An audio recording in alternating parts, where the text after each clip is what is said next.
So we are back into game 3 between Tim Nordin and his knights. No, Tim Nordin and his Thousand Sons, excuse me. And Daniel Bergström with his very, very beautiful knights. We will probably see them tomorrow during the Best in Show showcase, because we will do a quick Best in Show showcase tomorrow. With all the best painted armies, and we have some beautiful armies out there. But that's tomorrow's schedule. Now, that's future us problem. Yes, that's future us problem. Current us problems are game 3, which will be... Let's see here. Let's do some button presses and get third mission up. We have tear down their icons. So... I will just make this larger so we can see it with our terrible all dice. It's another one, hold 2. And then you have this wonky that you do an action to place an explosive. And you can defuse the explosive with an action. And you score points the more explosives you have planted. It's a bit of a wonky choice, I would say. I don't see the knights doing the progressive on this one. It's a rather huge investment when 450 points of knights decides to plant a bomb. Yeah, sure, but he's doing the same thing as Cecilberg did, a knight spammy list. A small knight spam list, so sure he has the knights, but can he spare a knight doing an action? I don't think so. I think he will have to just keep on dealing the damage. But I mean, Hesselberg had to do action in the middle. Yeah, he did. So maybe, but I don't think the progressive will be relevant. And the Team Nordin's Thousand Sons, they have some chef that could do actions, but I think they will be busy doing other actions. So I don't think the progressive itself will have any influence, but the placement of the objectives is quite interesting, because you have one objective that's really close to your deployment zone but far to the side, and it's kind of far to the center objective, and so the speed of the knights and the teleportation of the Thousand Sons will probably be quite important to try to catch the opponent's closest objective, the one furthest away from you.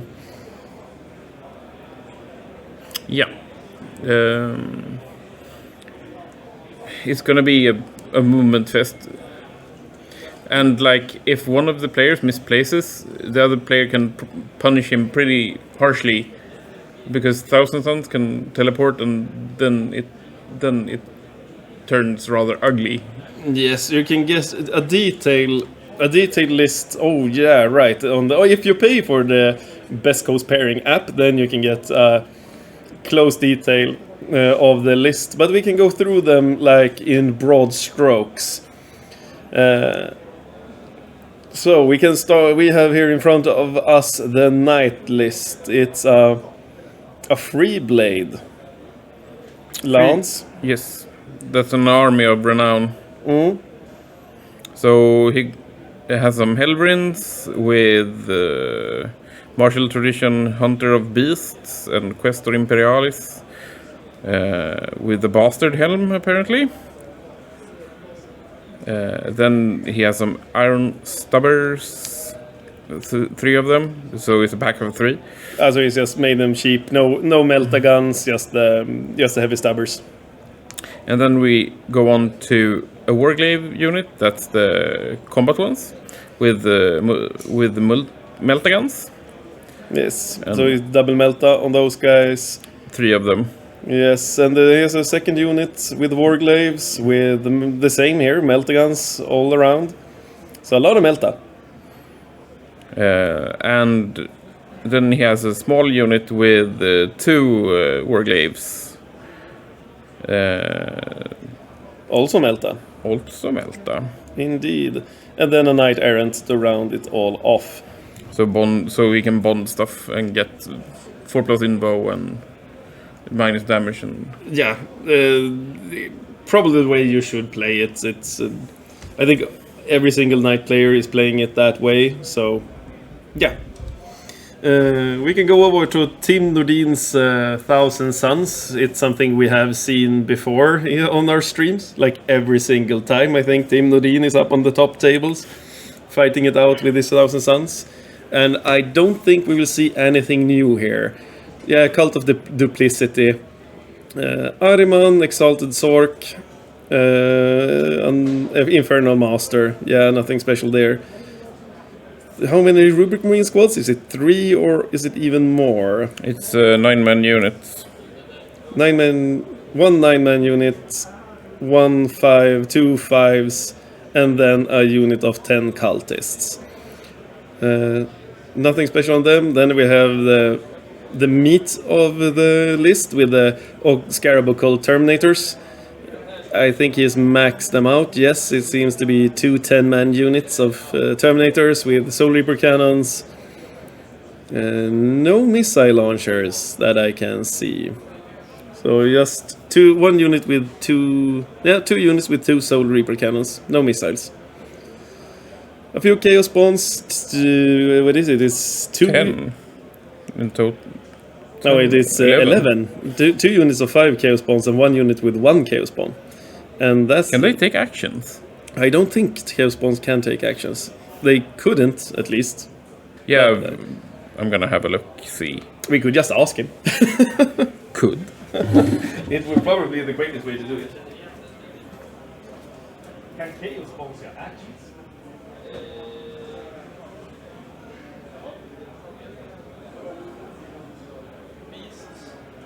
De är beasts. Okay. Okay, they just count as beasts, so they can do Some of them. some of the actions. But I suppose they're just bullet sponges. Yeah, they're pretty tanky They're really, really tanky. for their point. Yeah, and kind of cheap, so we could keep one of them just in the back line, denying deep strikes, but it will not be relevant against knights. Well, it's interesting. It's a bit different. More Chaos Spawns than usual. Yeah. They used to play. Didn't he play a Rhino with Flamers last time? I'm not 100% sure. But it's the only thing that sticks out in this list. I mean, like 5 Chaos Spawns is 115 points, and that's a bunch of wounds. Yeah, that's a bunch of wounds. We can go over to the table. Is this correct?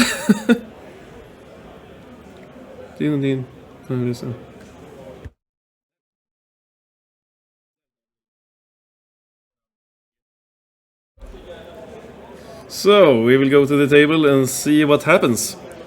Not much at the moment. We don't have their secondaries yet, so... No, we will wait with the secondaries. I think they're still, like, talking it out.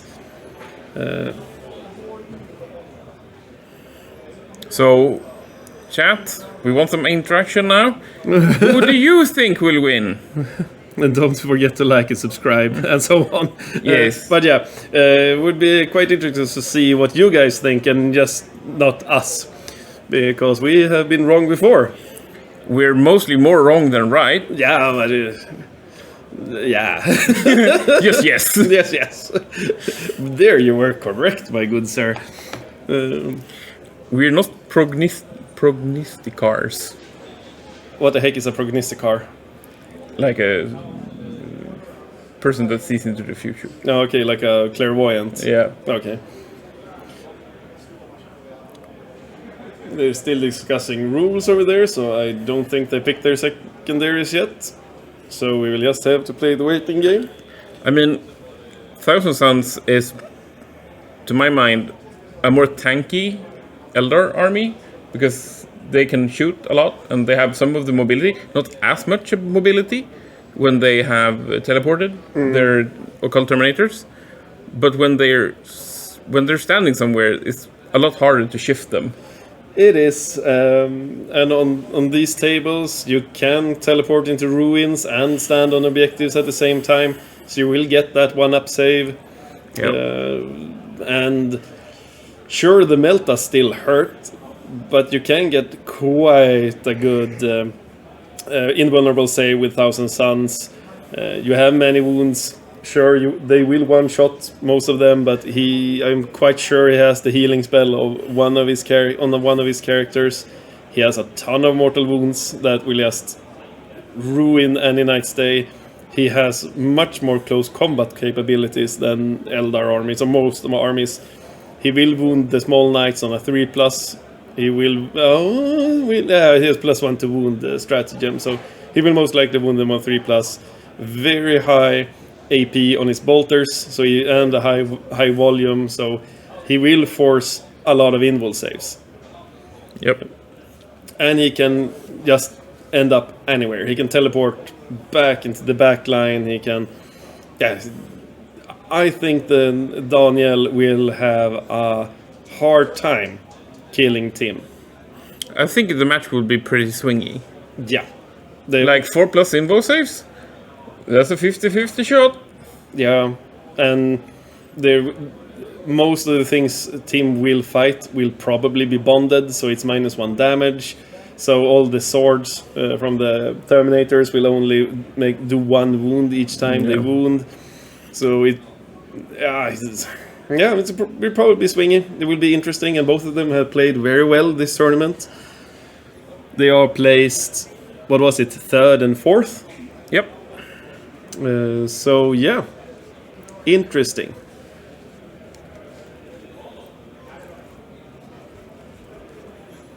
I think that the Knights might have a little bit of an advantage killing stuff. Nino, you're asking what the first prize is. It's usually, most of it is the honor. It's some kind of trophy, and then they get some, like a check at fantasianorth.com. And they get their entry fee paid for the next one. Yeah, they get the entry fee for the next one as well. I think the second prize, then you also get free entry for the next competition, and you get a trophy. Okay, they have started rolling, so I guess they have their secondaries ready. I'll be right back.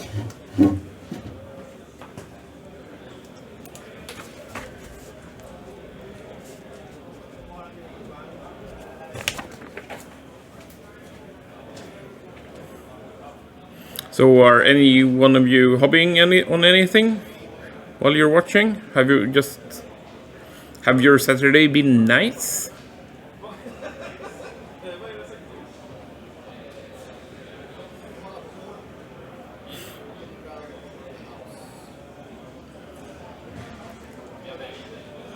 So chat, who do you think will win?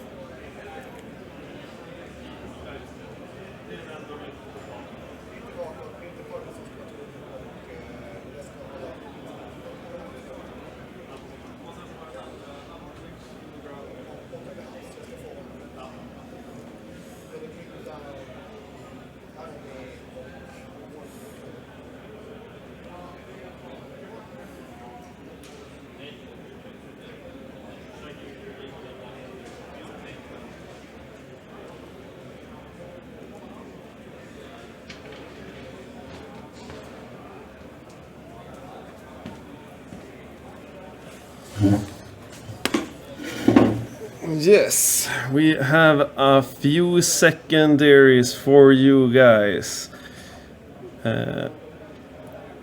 As soon as I find the secondary picks, we can start with Tim Nordins.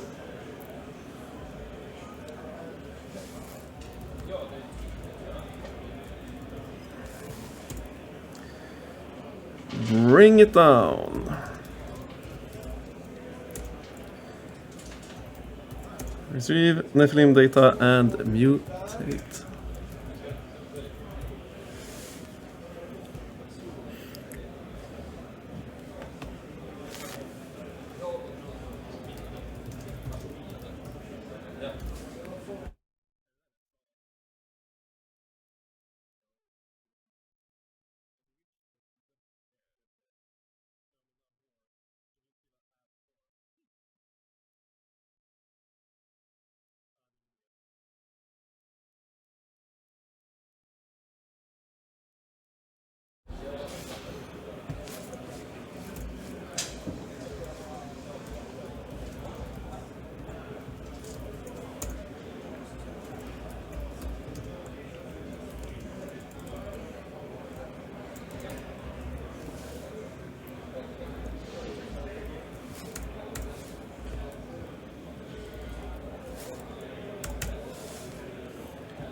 So we actually have the secondaries in, and I have written them in. So we have Tim Nordin with Bring It Down, Retrieve Nephilim Data, and Mutate Landscape.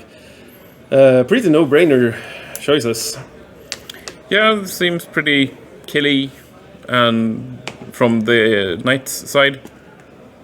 The problem is that there's gonna be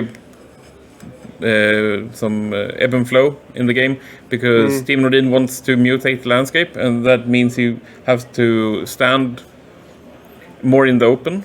Yeah, sure, he has two objectives. He can do it kind of freely. The one in his deployment zone, and then the one closest to him. So there's two freebies there. But when he's going for the third and the fourth, then it will start getting really rough. Oh, sorry, I will show you them as well, not just for us. There we go. Reteam Nephilim Data. Yeah, sure. He has he can teleport, so he can quickly get into. If he survives, he can teleport into the corners and do it. But you want to have, like, can he teleport anything? I mean, he wants to probably like teleport a 5-man Rubik squad to do the action, not like one of the big Terminator units. It doesn't have to. He can teleport the 5-man squad by themselves, because all of them have the teleport spell. He could also just teleport with what's it called, the penumbral crystal. Yeah. So he can teleport his cultist to do the action as well. Yeah, sure. Those are good candidates. Then they can just be sacrificed, but because who cares about cultists? It's like 50 points, and you get the RNG in the opponent's zone. Knights have a kind of trouble-ish denying that, at least in the late game. And Bring It Down, no-brainer. Daniel's secondaries. Killing some witches. Yeah, killing the witches, always a good pick against Thousand Suns, because you need to kill those witches. Yield no ground, it's the same one. You need to not move towards your deployment zone, to deploy your table edge. You need to control more objectives than the opponent, and something else. It's basically 1, 2, or 3 points, depending on how many of the requirements you're actually fulfilling. Yeah, but that one, it's goodish, at least. The one not moving towards your own table edge when you're facing Thousand Suns, that could be a tricky biscuit. Yes. Because all of a sudden you have 10 Terminators, and you can't really kill them all with shooting. You need to charge them, and then you go towards the wrong table edge. Voila, you've lost 1 point there, straight up. But it's a good choice. But then he commits a big unit of Terminators. I mean, it's probably worth taking one loss of a point to actually kill one of the main things that actually provides punch. Absolutely, but it's a bit tricky. Tim can probably use that to his advantage, and then honor the house. No brainer. You want that honor points to go up. So why not get points while you do it? So good secondary picks from both sides. Also considering it's a hold 1, hold 2, I suspect this will be a quite high-scoring game from both sides. They both want to kill stuff. They're both really, really killy. I think it's going to be a good game. Yeah, I'm not sure. I mean, they can smite a lot, Thousand Suns, but I don't know if they have a lot of like really good anti-tank guns. Nah, but they don't need good anti-tank guns. They just need a lot of firepower with AP -3. Yeah, but they're still damage 1. Yeah, well, more firepower. Dude. Yeah, of course. Yes, remember Ludde last game? Yeah, sure. He had no anti-tank, only shuriken weapons. Now we have something that shoots pretty much the same amount. Smites almost as much. Almost. And can take a punch. I'm kind of betting on Team's Thousand Suns in this game. I know that for a fact that Daniel is a really good player. I've seen him play before in Warhammer Fantasy, way back when. Yeah, he was a really good fantasy player. Yeah, gorgeous armies as well. Oh my lord! When you get to see the photos of his army, they are so beautiful. And the bases, I think you even can see some of it. He has like flowers on his bases, and yeah, it's a good-looking army. So we have I don't really know. I think he's just like placed this model on the board or something, because this can't be a setup, or maybe it is. I will need to double check what Tim is hiding in those ruins after they've set up. Sneaky, sneaky, Thousand Suns. Yes, sneaky, sneaky. So we're hiding some Hellrians in the top there. Some sneaky, sneaky shooty boys.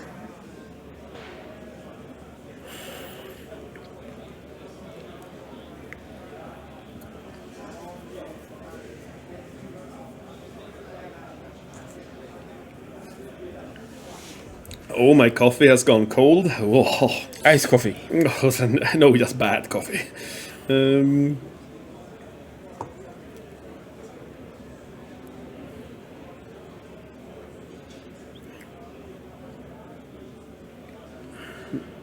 Are they done setting up? Well, at least Daniel is done with his setup. I mean, he doesn't have any reserves and stuff, so... And he wouldn't like to put stuff into reserve. You want all the firepower all the time.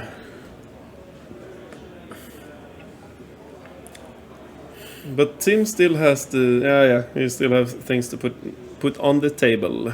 Some rubrics. Trying to tuck in there. Yeah, they're pretty safe there. Don't think you can get a clear line of sight to them. It's interesting. If they both max their secondaries, who got the edge?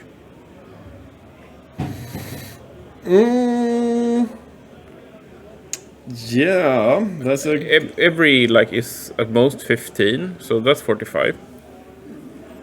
The question is, can Daniel break through? It is more or less who can break through first. Who leaves an opening? Like if Daniel goes forward too much, then Tim can start teleporting stuff behind his lines. And still, when 10 Terminators charge you, then it hurts really bad. Yep. I'm thinking like he needs to preserve angles so he don't get, as we said a while back, so he can teleport into a ruin and be behind a wall. That would be bad. Yeah, that would be really, really bad. For example, if he could teleport into the top ruin or the bottom ruin on the opponent's side, so he's really tucked into the ruin, that will be devastating, but I don't think Daniel will let him do that. I think he knows what Thousand Suns with Cult of Duplicity can do.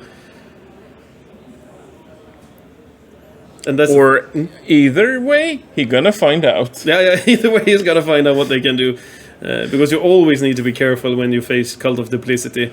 You never know when you accidentally made an opening and then they start teleporting stuff, and it's always a bad time. Yep.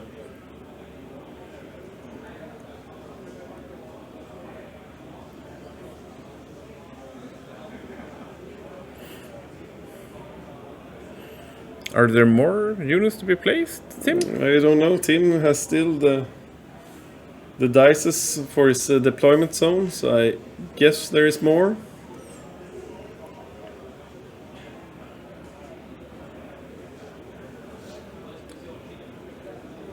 So we have a few more rubrics placed a little bit exposed, I would say. I mean, it depends whether he got first turn or not. If he gets first turn, then it's fine. Then he can just move up into the center. Yeah, hide behind the crates. Yeah, hide behind the crates. But if he doesn't get the first turn, then it's really bad. Yep. Then you will get, what is it, 3 shots per piece. So it's 12, 18 shots. I think like if you have a lot of melter guns, I think you shoot like 30 or 45 melter shots or something. Like if you go all in shooting. Ooh, that's nasty. That's really bad. But well, we will see. They're still setting up. But now Daniel doesn't have all melter guns, so No. He has 1 unit of Hellbrim's, right? yep. So he's playing a list very close to Papadis that we saw last game. He got some heavy stabbers, iron hail, whatever that is. Iron Hail Heavy Stabber, that's their heavy stabbers. Okay, fair enough. We have some spawns.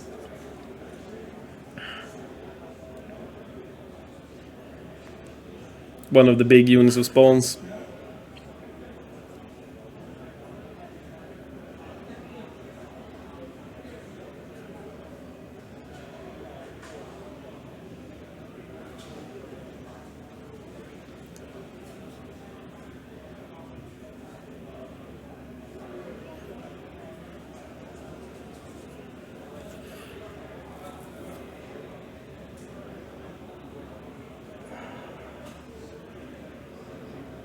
The Iron Hail Stubbers is strength 4, -1 AP, damage 1, 36 inches, heavy 4.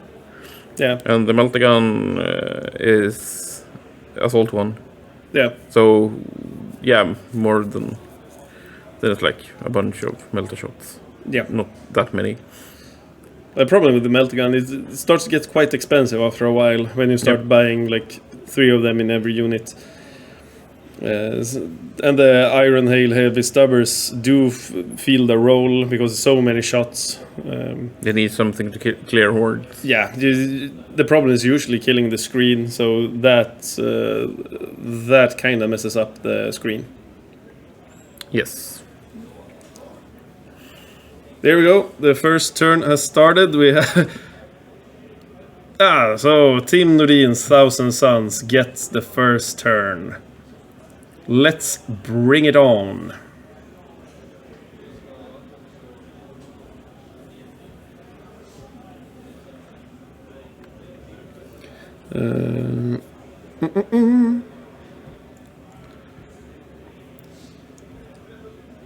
Times like these, I wish we have mic'd the players, because Thousand Sons are a mess to follow. Yeah, the problem with Thousand Sons from a following perspective is that during their psychic phase, they have points that they spend that they get from their characters and units that they spend on doing different stuff with their spells. Yep. Like auto-casting them, making them undeniable. And that's kind of impossible to follow. So we will, when the psychic phase happens, we will just have to wing it and guess what's happening. But it's usually quite obvious what's happening. At least when they're teleporting. Yeah, usually it's when they're teleporting. Or like summoning a dead soldier and stuff like that. I think he is measuring threat range. Yeah, sounds about right. He wants to be outside the Melta effective range. Yeah. With some movement and... You don't want to give your opponent a free shot if you can avoid it. Yep. I will go and double check if they wrote down their CP.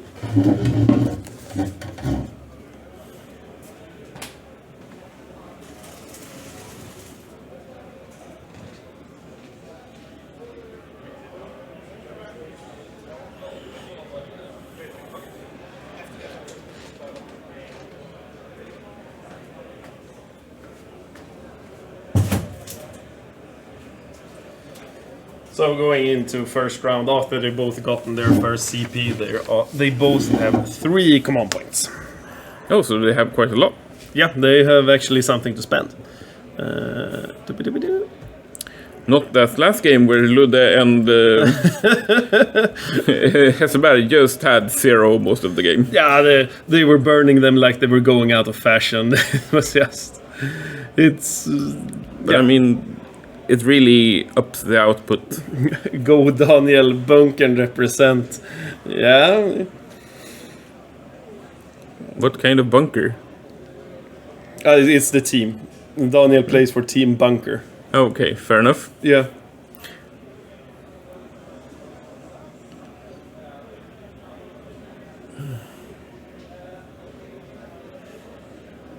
So a bit of a thinking. A lot of 40k at the higher levels is actually movement. Yeah, and like pre-measuring, checking where do I want to be, where do I expose myself unnecessarily, because in the angles. end, shooting angles, distances, because you don't want to waste assets for nothing. Especially when you're knights or like heavy elite armies. If you're playing 150 boys, then you have some boys to lose. Yeah, or Imperial Guard 120 Imperial Guardsmen. The loyal. Yeah, move. It's the Luleå club.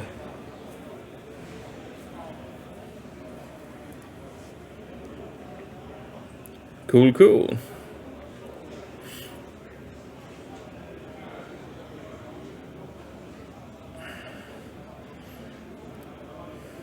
Well, we have all of Sweden represented, I guess. Luleå.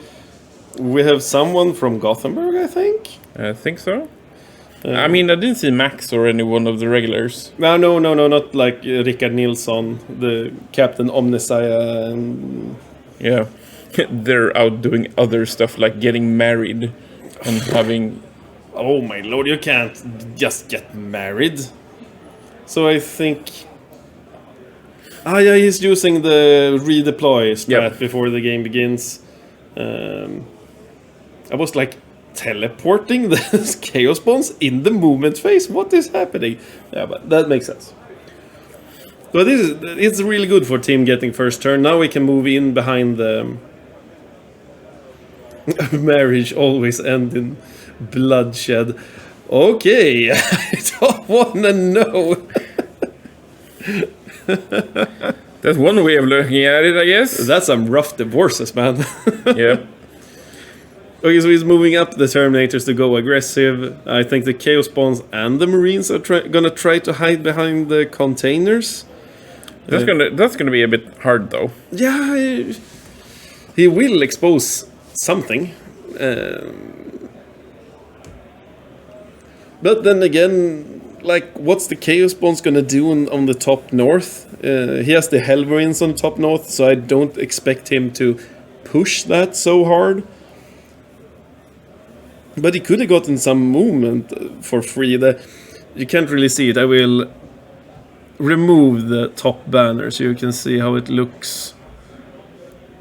The top ruin is actually quite a big L, so he could push like halfway up the table without getting exposed. So I would like to have seen like a Terminator unit standing up there. I mean, it's going to be pretty hard to hide from the large knight, unless you're actually behind a wall. Yeah, exactly. That was so. If he would just get something up there, but he could also be feigning. No, he got the first turn. Why would he feign right now? Yeah, but he would have a Terminators on behind the ruin in the top.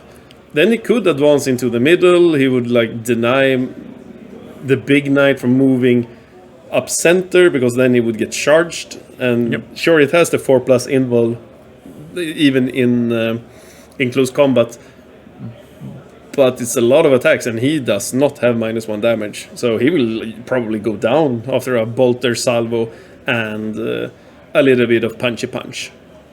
Yeah, most of the I don't know. Like, regular smite is just 18 inches, so it's probably not going to be a lot of smiting, at least with the regular smites. Not turn 1. Okay, so he's moving up onto the center objective to contest it. Turn 1, he's hugging the containers, I guess, to get cover save.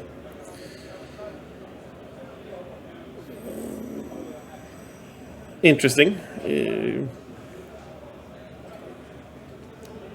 Is it gonna make oversaturate? So it will be hard for the knight player to choose what to blast off the table. I mean, threat overload is a valid tactic, but I don't know if I want to try it against knights. Yeah, exactly. That was what I'm thinking as well.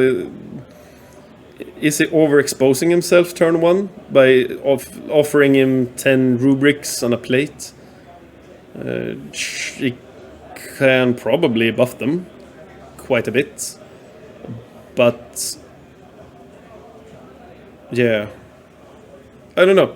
It's an interesting move. I mean, he's a good player. He knows what he's doing. Yeah. This is not his first rodeo. No. And the clowns in here generally don't get there. No. So I think I've beaten him like one time. yeah, I've met the queen once. No, you haven't. Oh, maybe you have. No. Okay, you have never met the queen. I see you're lying. You're lying to me. Yeah, moving up some rubrics, taking the objective. Will probably defile it. Or mutate it. Yep. Defile it? They're probably gonna do both. Yeah, the southern sounds. I can speak. My tongue all of a sudden got really big.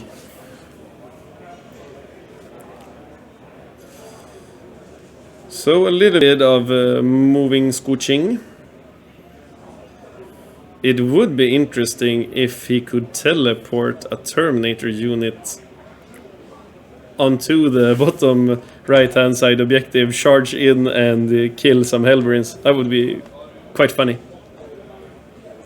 I mean, he did some pre-measuring, so I'm assuming that the knights, or most of them at least, don't bring to bear all the firepower. Like, not any of the relevant one to actually killing the Terminators. So he probably measured out Yeah, I think he's gonna make a surgical strike somewhere, a super buff Terminator unit, and then burn all of the CP with a, what is it, reroll wound rolls? Is it on shooting or is it +1 to wound in melee? I'm not 100% sure. It's been a while since I played against Thousand Suns. But they have some shooting improvement strats. Yeah, so for sure. They can have extra damage and stuff. But that's less relevant against knights because... But you bond them in your turn, right? Yeah. Oh, yeah. They're not bonded. So if he could get a strike in right now, he would do 2 damage. And if it's open there on the bottom right-hand side, so he can get them in, stand on the objective, and sandblaster the Warglaive squad in the bottom right hand side. There we go. Words, they work. That could be interesting. I think it's a bit bold, but it would be interesting. Well, we will have a game anyhow. Yeah, we will have a game anyhow. And he seems to be moving things outside of the camera angle. We need a wide angle lens. I mean, the effective range of Warglaives with the Meltagons is 24. And that, if they're moving 12, and then they fire their Meltagun, then it's 12. But they also have the, what is it called? Thermal Spear. And then they have a 40-inch Melta. Yeah, sure. But I mean, if they're gonna get all the firepower, now, if they have the thermal spear, they have 2 shots instead of 3. With a little bit better strength. Yeah, but if he buffs the unit that dives in, it has 4+ invul, reduces damage by 1. So, oh, look at that bold move. He's moving one of the characters straight up the middle. What is going on? Something is gonna teleport around that guy, I guess. Because that's... Or he just thinks that he's gonna weather most of the shots. No, can it be? But it's not. It's just a sorcerer. It's not that durable. I mean, like the guys around him. Look out, sir. Yeah, that I mean. But he needs to teleport something in front of him because there's nothing like nearby that can get to him at the moment. And I suppose he's just teleporting in to do warp. No, he doesn't have warp ritual. No, he doesn't. Interesting. I will go and double check what it is. I think it's the Infernal Master. But I need to know. I need to know, man. We have questions.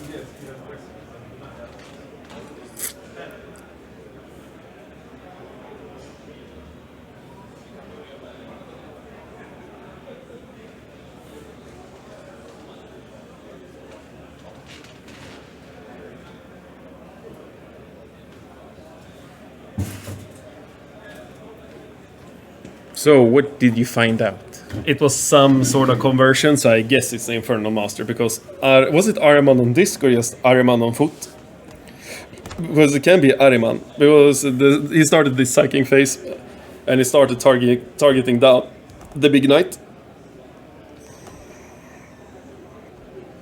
Because it can be Ahriman. And I don't think he wants to sacrifice Ahriman just like that.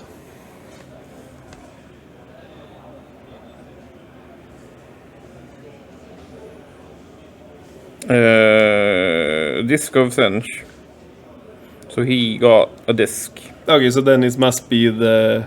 It can be the Exalted Sork. Is it the one with the scroll? Yeah, it is the Exalted Sork with Athenian scrolls. But to get like dividend from the Athenian scrolls, then he wants... he teleported him back. They moved up, use Mighty Smites, and then just jump back. What does the scrolls do? You use it when you cast a spell, and then you get to roll an additional dice. And then I think it's pick the highest. And then after that, every time you cast that spell, you can cast that on 3d6s, pick the highest. Okay, cool. It's a great little artifact. They're really good on Smitey Sork as the one he's playing. Yep. Because then you can really dash out damage, and you want to use it on, here we go, teleporting Terminators, touching the objective, and then screening out. That's a very safe move. Will probably just be the Helverins on top that can affect them. A shard from the big knight will be quite long, so a very safe and methodical play. And a really nice move, like diving forward, just putting a few mortals in, then dive back, playing it safe, just getting a few extra wounds. I don't know how many wounds he actually did, but it was a few.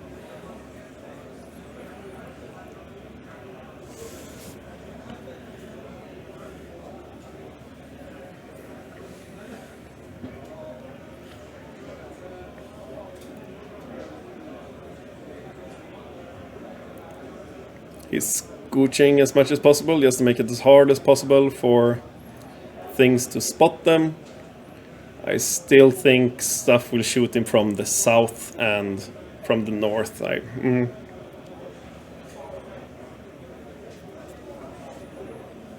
But then at least his Helverins will need to move into a sorta kinda-ish wonky position.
Another smite goes off.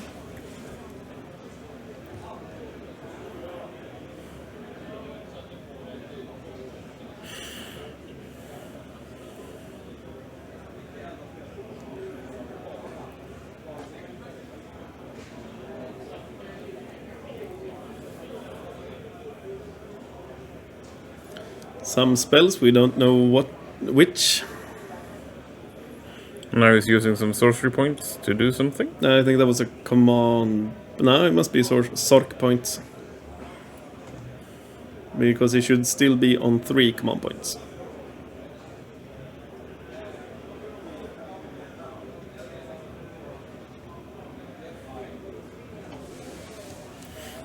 But it's also kind of rough when you play Knights against Thousand Suns, because there are no denies. True.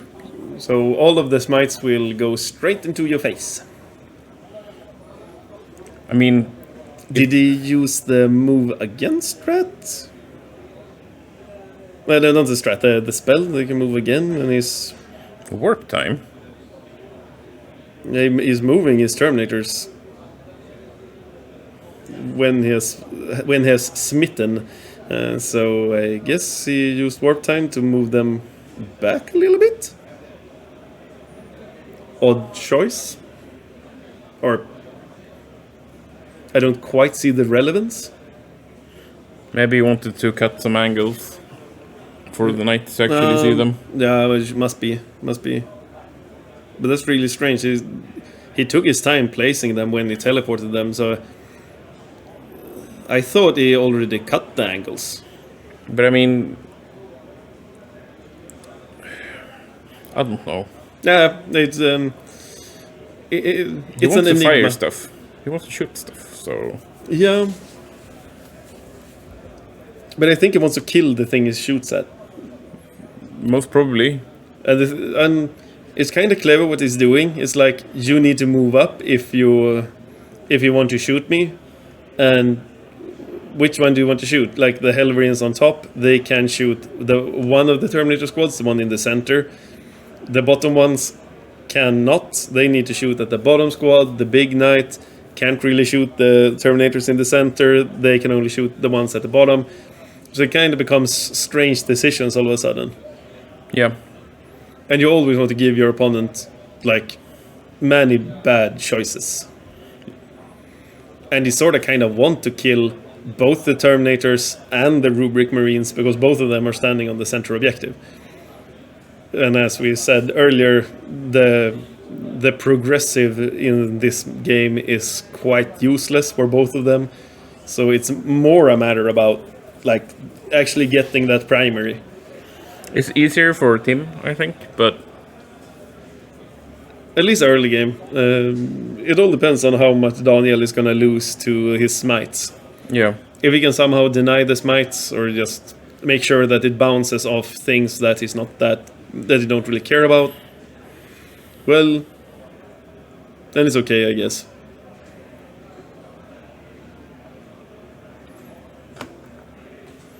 Oh, I feel my voice is starting to crack up. I'm gonna get some coffee to make it smooth for all of you out there watching. Be right back.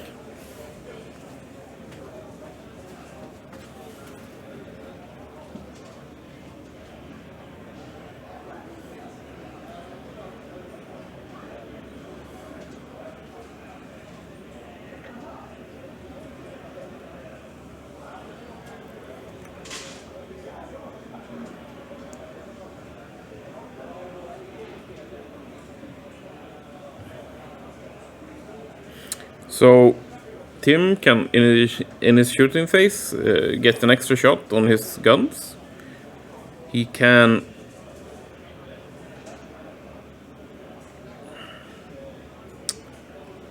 He can also get...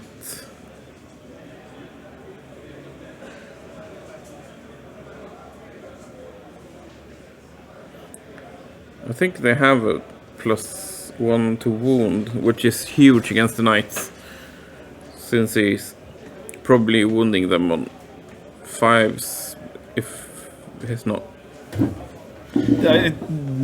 I took the liberty of checking some angles while I was getting coffee. It's actually much worse than it looks.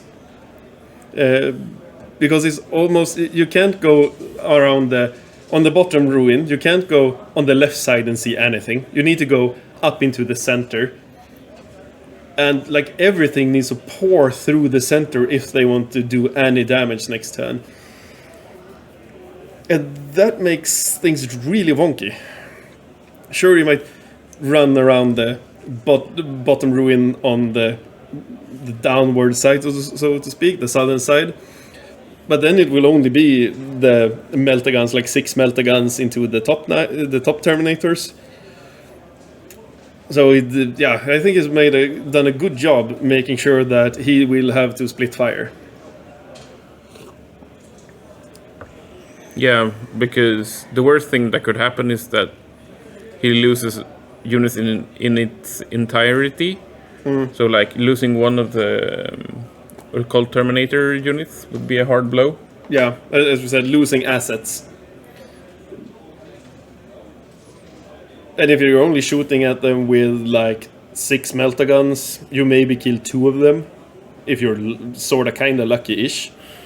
And I don't really know if they have which one has all the buffs on them, because it can be -1 to hit. I'm getting uncertain now, but do they have transhuman of some sort? I'm looking at their... Not really, it seems. Okay, so they don't have transhuman at least. But if it has a full buffed up unit, then it is a 4+ invul with -1 to hit. And then stuff just don't die. Even if it's Meltas. Yeah. And the Meltas will be shooting at a distance, so they are... What damage do they do then? It's is it 3 plus D3? Or is it just... For what gun? The Melta Spear. Melta Spear. They were like a regular Melta, I think. D6. D6. D6 plus 2 if it's within half range. They won't be within half range. So it will only be a 50-50 if he actually kills a rubric. So it's...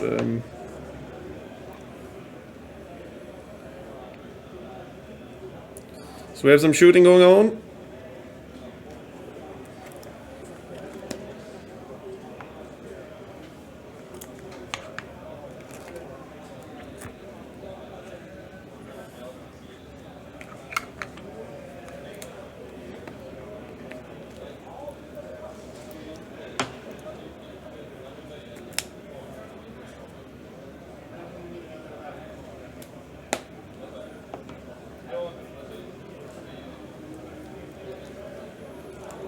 A little bit of talking going on.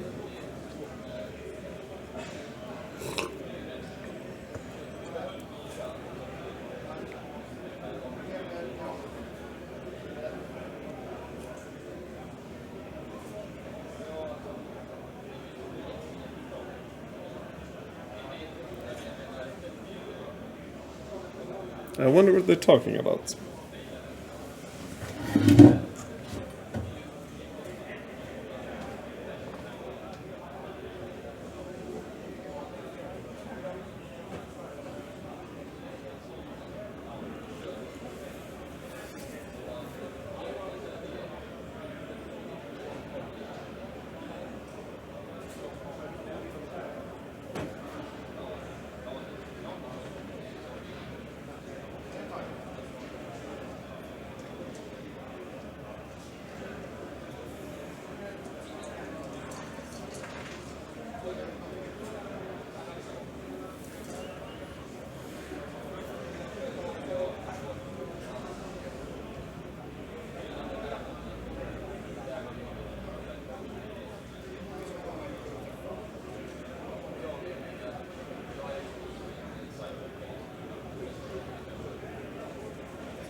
So, who do you think will win?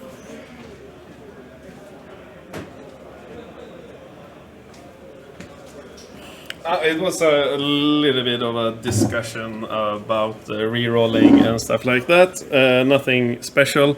What I can say, however, because we can't see how many wounds the big knight has, Yep. it has 1 wound. Oh. Yeah, it's gonna blow. Not now, but it has 1 wound, and he survived due to a re-roll. So yeah, that's a big blow. Yeah, if he loses that next turn, then he's in some... Then he's losing bonding. Yeah, he's losing a lot of things. Yeah, he's losing a lot of things, and I think it was from the shooting from the Terminators, because they have the plumes, so they see over the containers, and it was the smites from the Smitey Sork.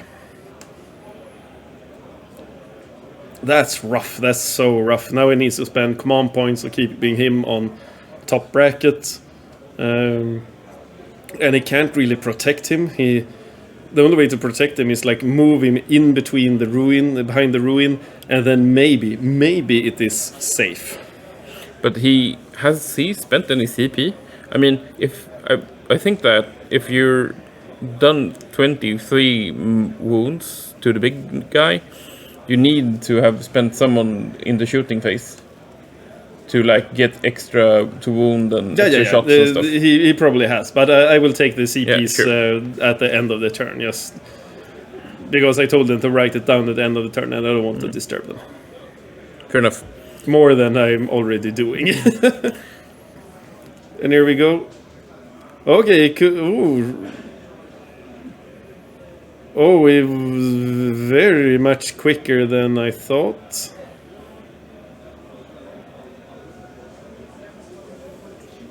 I guess that's... He has magic cards on the table? Yeah, it's to show buffs and bonds and stuff. Yeah, I guess. It just looks really, really silly that there's magic card. No. You can't combine plastic crack with paper crack, man. That's just too expensive, man. No one can handle that amount of crack. You're weak. Your wallet is weak. Can't take the punishment of 40k and magic.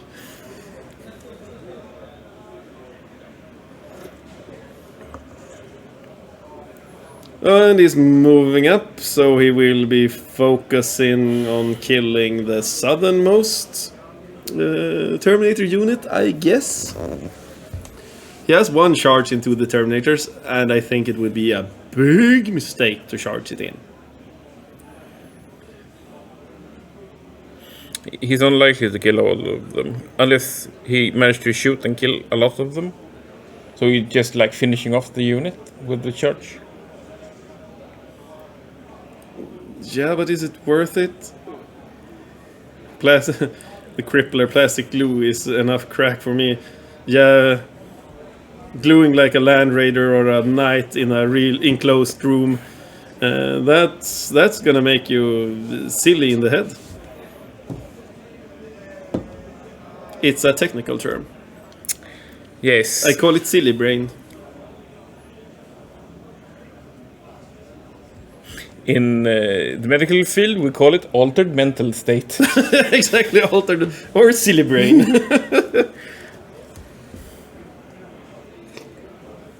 Considering how much coffee I've drunk today, I'm probably in an altered mental state. And is nothing. We will remove the header there just so that we can see them a little bit better moving up there. Nothing surprising happening. He's moving up to be able to shoot the Terminators in the center and to shoot and charge the Terminators in the south. I guess it's the Terminators in the middle that have all the buffs. I guess. Yeah, because Tim doesn't have any cards to show where the buffs are. Yep. That's a new Tim. You've been on the stream so many times. You must know we like to see big markers. Like charge. Yeah. Have a big pointy arrow. Yes, and I know you're gonna watch this stream afterwards, Tim. So get us big markers so we know where your buffs are. You're playing Thousand Suns. It's hard enough as it is, man. I mean, it's not AdMech or like armies where it's really, really, really important. Yeah. Yeah, that's sure. That's for sure. So we have a few pews, a little bit of pointing. Pre-pew points. Measure, pointy point. No idea what they're saying, but it's probably important. Discussing defensive profiles, I would assume? Or like defensive strats? Probably. But like, oh yeah, now we're shooting. Like, Finally, the Melta and Melta Spear, I guess. Because it's the same profile, basically. Yeah, it's the same profile. Yeah. But that one is strength 9, the other one is strength... yeah, it doesn't functionally matter, I think. No, it's the same against a Terminator. With toughness 4. So strength 8, strength 9 is the same as a 2+. Yep. So we have one dead Marine and a save. So one dead Terminator from the Melta. Within Melta range, so that's acceptable. There we go. All of them in...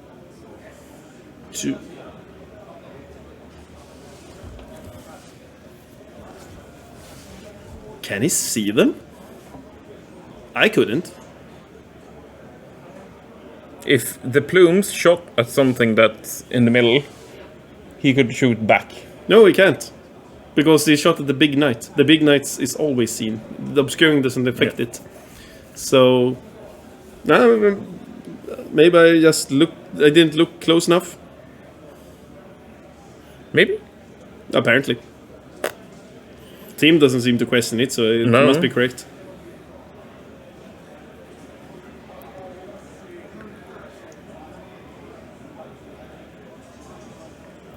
But this shows the like importance of communicating with your opponent, like the state intent. So state intent, and it makes the game flow a lot smoother, and it's less confusion. And like, my intention is to do this. Would you agree that that is possible? Yeah, and if they say yes, then is he? What is shooting what here? The back knight is shooting his... Plus this Melta lance, I guess. Yeah. But is he shooting the... maybe he has line of sight to them. Yeah, he has line of sight to the back guys. So another one dies. Boop.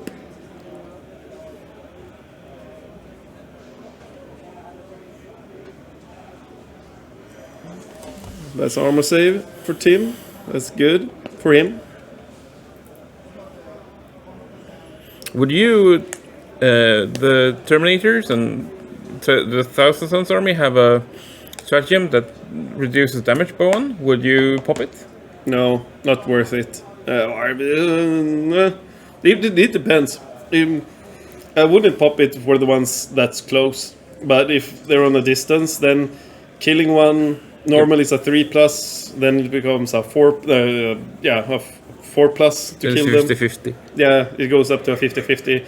And he wants those Terminators to stay alive. Yep. So I would probably pop it. It depends on how many he used in his turn doing his shooting. Yeah. Because I think it's 2 CP, so it's expensive. Yeah, it's very expensive. Bum, some more armor saves. Everything seems to save it. I think it's heavy stubbers now. But the good thing about damaging the heavy knight so much is that now it can't really fight anymore. Yeah, he's basically taken 500-600 points out of the game. Yeah, sure, it can come back like turn 4 or 5 with then 6 wounds. Yep. But until then, he just need to hide it. And yeah, the small knights are not that hard to kill. He can probably smite 2 of them from the table each turn, shoot away 1. Yep, that's not a lot of turns. Yeah, so I think as this game progresses, unless Daniel can do damage right now, I think this will start snowballing in Tim's favor.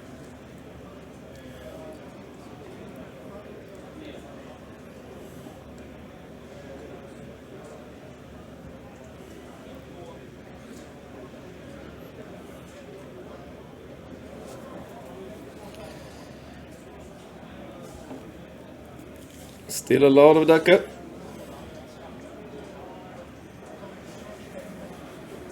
The charge coming in from the Helverin. That's a short charge. That's only 4 inches. That's A bit short? but still 1 inch engagement. And I think he has the bonus to charge. So Fair enough. Then it's... Yeah, and he also has 1 inch engagement, and if that's 4 inches, then it's super in. Doesn't the first model have to be within half an inch? Maybe, but he seems to have some sort of buff that fair gives enough. him extra, because I think there is something that gives them extra charge distance.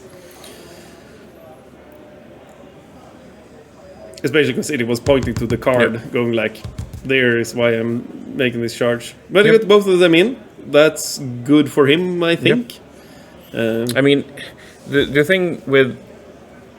Maybe he thinks that by tying them up, he can't shoot and cast some spells. But that is only half truth, because now he charges in, he punches back, does some wounds, then he just smites both of them off him, pong, and then... Or teleports away. Or teleport, he could teleport away as well. He could, penumbra crystal or whatever it's called, let's just remove one of them, teleport the other with their own spell, then smite and shoot. But the question is, how much damage will he do? It doesn't seem that much. He's doing stuff against the topmost Terminators. So, what's happening? Okay, so we have 6, so 4 has died in the top squad. Yep.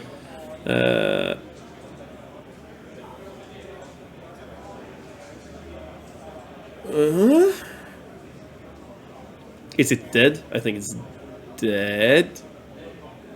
Because that seems to be further away than 2 inches. It must be a dead Terminator. Yeah, like take everything away at the same time. Maybe? Yeah, seem to have a little bit of talking going on again. I think they're both tired of the 3 games. It's a marathon, not a sprint. Yeah. So everybody should remember it's much easier watching the games than it is actually playing 3 games in a row. Especially considering the more you play, the harder matches you get. So the 3rd game, the first day, is always against the hardest opponent they faced all tournament, probably. And yeah, you're quite tired. Or at least you get people at your same skill level. Yeah. So if you're really good, you're playing really good players, hopefully. Hopefully. Because you're winning the tournament. Yeah. And you should be playing against the top players. Yep.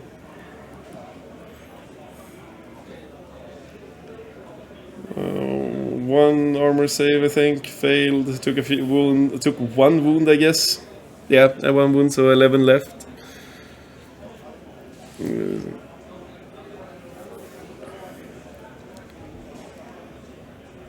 So I guess the Terminator squad. Okay, I think it's still punching with the center squad. Yeah, he can get some extra damage if he got the available CP. he can add +1 to his Kopesh. What? He can gain he can do an extra damage with if he has the Kopesh melee weapon. They do a D3, and then with the strategy do a D3 +1. With the swords? Yeah. Oh, is it D3 damage? I thought it was just flat 2. I'm pretty sure it said. But if he can boost it up by 1, then it doesn't really matter. He goes from 1 damage to 2 damage, and that could be a dead knight. Especially with the squad in the bottom center, because that's a big squad. It's more or less untouched. I think he lost 2 guys. I see 8 of them, so 2 dead guys. Unless they Okay, the force staves are D3. Kopesh is 2, so that would be flat 3. If he added an extra. Yeah, but he did it on the top one because it took 1 damage. So it's impossible that it had. So it's down to 8 wounds. Then it comes the staff.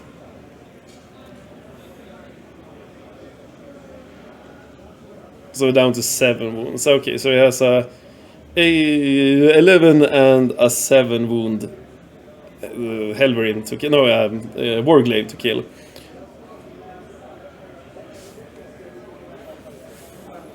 Nerf, end of the tournament matches are the most fun. Usually both players are spent and on autopilot. You kind of go on autopilot. And the last games are always the most fun, because then you're facing people your own level, as you said earlier, Lenart. Like after game 3, that's when the tournament really begins. Where you have potential to have great games, all the games at a tournament, but but then you're more or less guaranteed, because then the matchmaking has done its work and starting pairing you with the same skill level.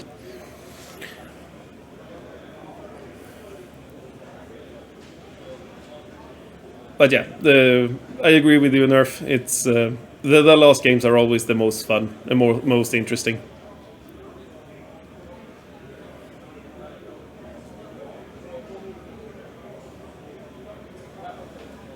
Or I think they're done with the first turn. I will go and check their points.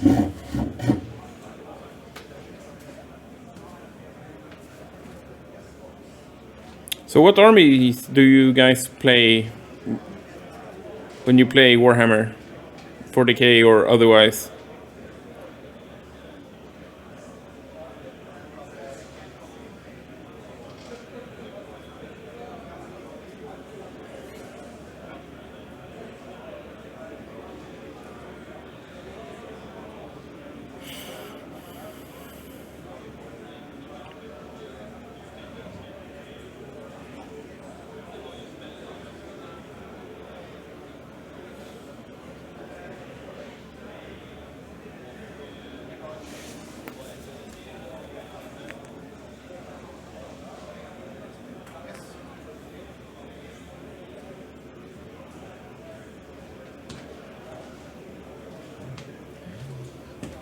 Yes, we have the points for turn 1.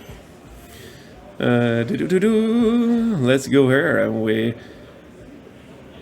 sneak in here. The Thousand Sons have 1 command point and 1 victory point. Oh. And the Thousand Sons player have 1 command point. And why can't I edit you? There we go. And a whopping 3 victory points. A pretty slow start, but yeah, the team got Mutate Landscape. Imperial Knights took the... what did he take? He took... probably Honor the House.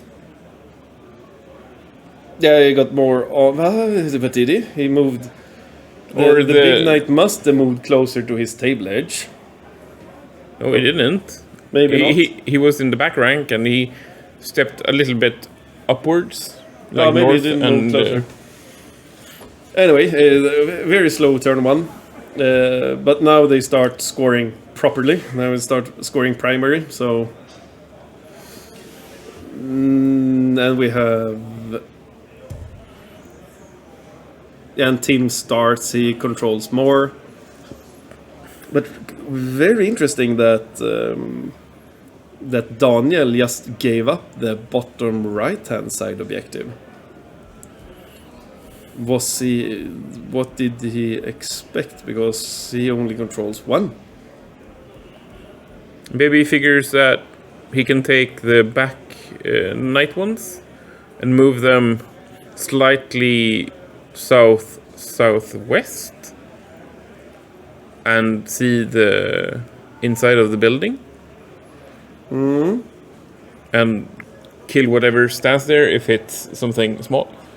Maybe. I think it's a bit of a misplay. Maybe he just desperately wanted to shoot into the Terminators, like he really wanted to soften them up. I mean, if Tim loses both units of Terminators, he loses much of his teeth. Then he just got neutered. Yeah, absolutely. But he didn't lose that much. He lost. No. He lost 4 in the, well, was it a 9-man squad or a 10-man squad? I think it was a 9-man squad.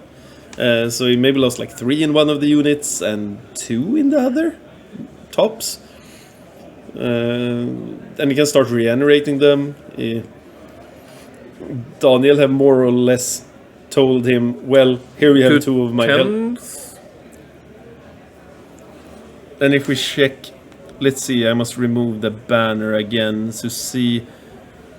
It can be so bad that Daniel has more up there, as we can see in the top right hand side.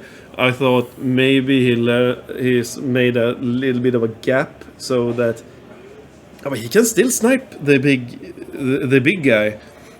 If it teleports something up there, then he can probably just shoot it down with bolters because it has only 2 wounds now after healing. And that would be quite big. And the shooty knights, the small shooty knights, they can't really do anything. Then he must focus that unit down. Otherwise, they will charge and mess them up quite bad. Because without the bonds, they take full damage. And then we have flat damage with 3 swords. Suck. And then they will be dead in a second. Like one fight phase, boom, both of them gone. We have I think it's a penumbral crystal, and he is, yes, as we need to go back to this one. He is moving them. I must double check if he can see from that position, or if he's just repositioning himself for a later turn to go out and start threatening.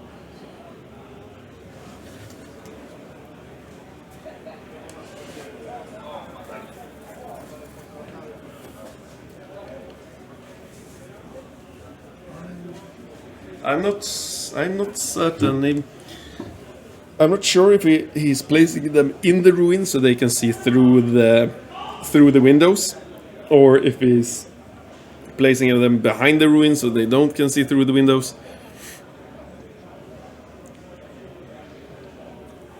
But I would probably place them inside the ruins so that they can shoot the big bad knight.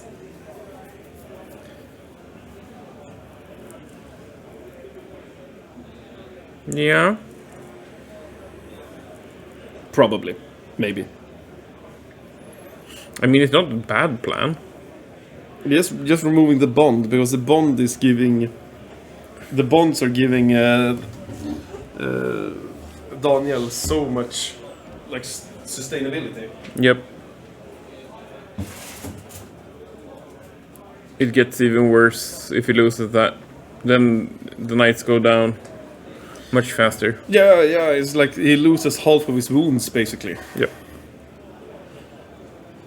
Because Thousand Suns, like, the best thing they have is damage to weapons.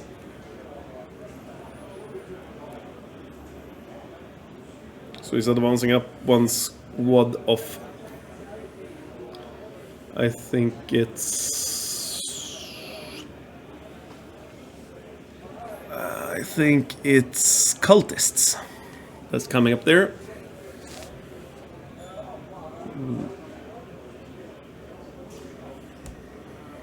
Yeah, looks like cultists. Smells like cultists. Yeah, smells like heresy to me.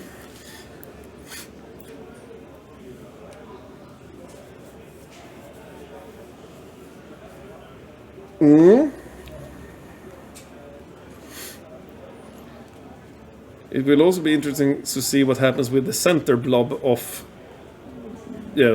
spawns and God knows what. Maybe they are setting up for a counter charge because we have 2 units of spawns down there. And they have an invul save. Because they have a demon save. I say with some hesitation in my voice. Demon save? Yeah, with the spawns have a demon save, right? I'm not sure. I don't think so. But there was something weird with some of the units actually getting the demon save. And some did not. Well, it has sons. But then again, it's... The spawns are always weird. They changed like every single edition.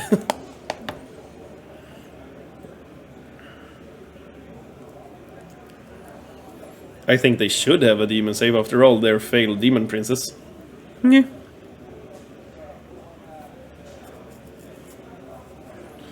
Yeah, Tim is doing a big thing here. It's probably a good thing. Let's go back to the view with the header.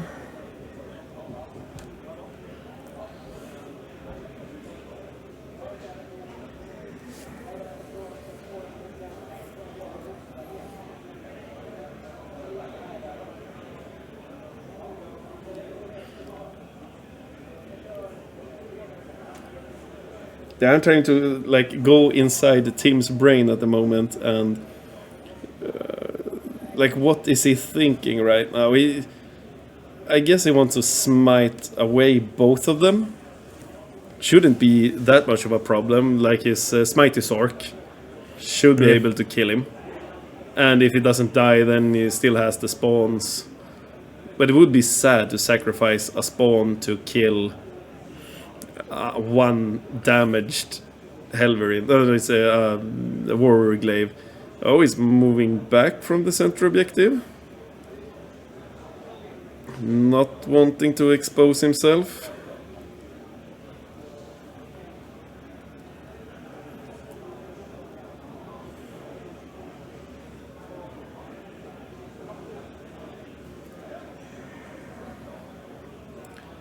Oh, I have no idea what's going on right now. He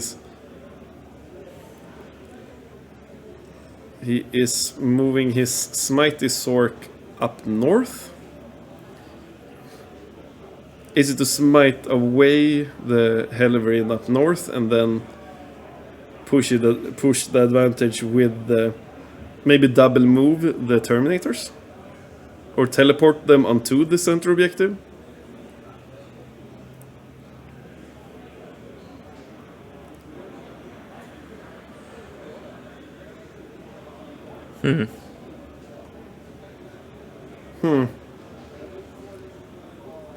Just less checking a little bit of angles. He can't really hide those spawns next turn if he moves up.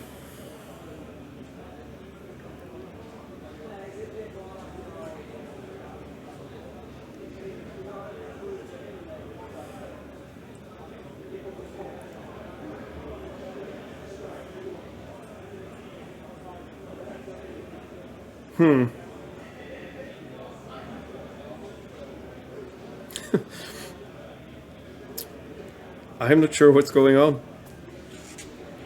I guess we will see in the psychic phase what happens. Yeah. After all, it's Cult of Duplicity. There's a lot of movement shenanigans that he can do. Okay.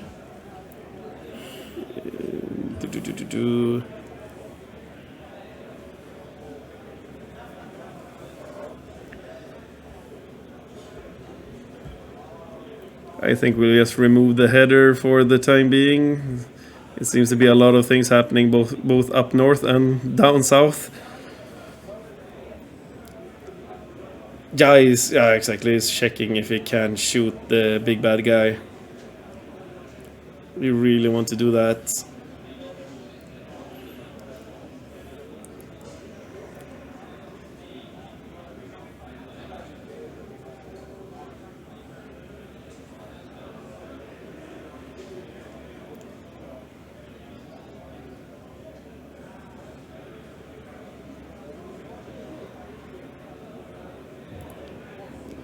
Sure.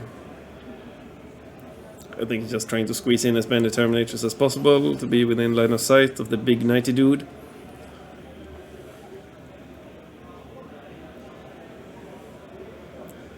Bonk bonk.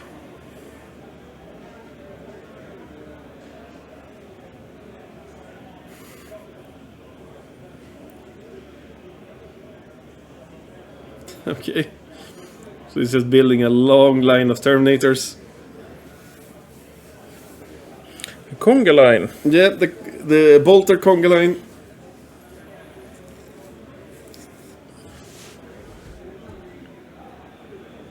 Oh, the rulebook is coming up. So yes. Did he fall back?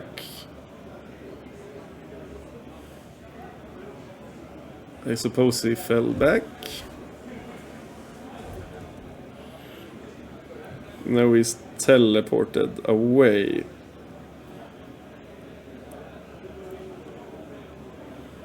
Interesting. Okay, so he's teleported back in.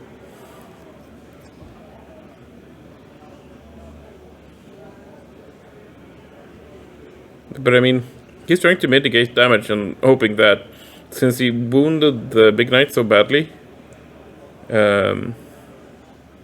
he thinks that he would win on primary the last couple of turns, or like knacker him. Yeah, and it's sort of kind of pushed the knight into his own corner. It's not out yet, but it is turn 2. And of course I forgot to change the turn, but we can see that right now. Here we go. Boop.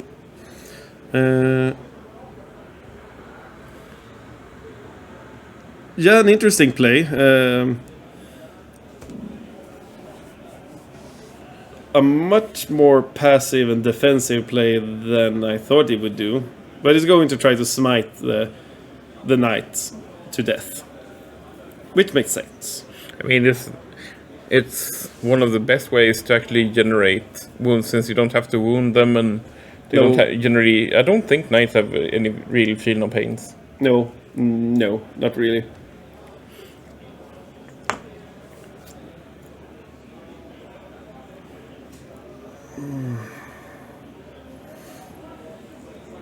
So down to 7 wounds. That's still a lot of wounds. I still think it's on the top bracket even. I think the cutting line is there around 7 to 6 wounds.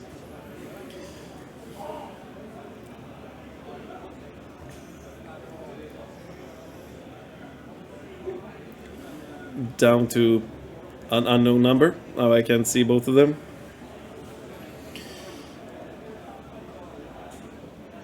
We're back to the thinking. Do the thinky thinks. Or did no, the stream didn't cut out. They were just thinking, and I mean, they should be finished 8:30. Well, they have plenty of time. Yeah. So I mean, they have some time to think, and neither of them is playing really slow, so it should be totally fine. Yeah, they're playing on a clock, and we know that the knight player will never ever clock out. Never ever. If he does that, then F in chat.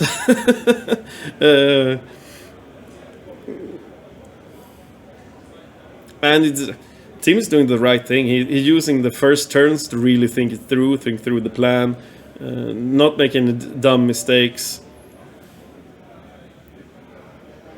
trying to conserve assets because the end game can be played much quicker if things die.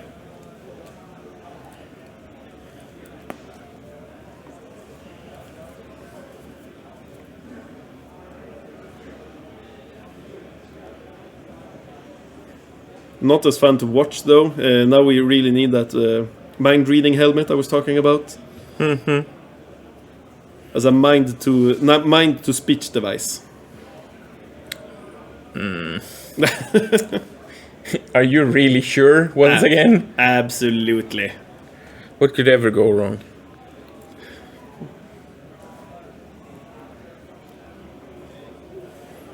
And then we put it on Henninen. For anyone that haven't met Henninen, He's funny. that would be a bad idea. Yeah, he has a really dark, spicy sense of humor. It's funny. You could say spicy. Yes, it's very spicy.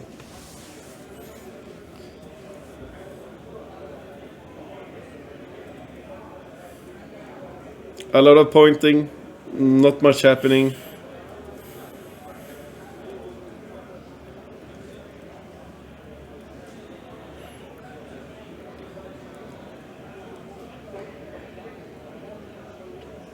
Still not much happening.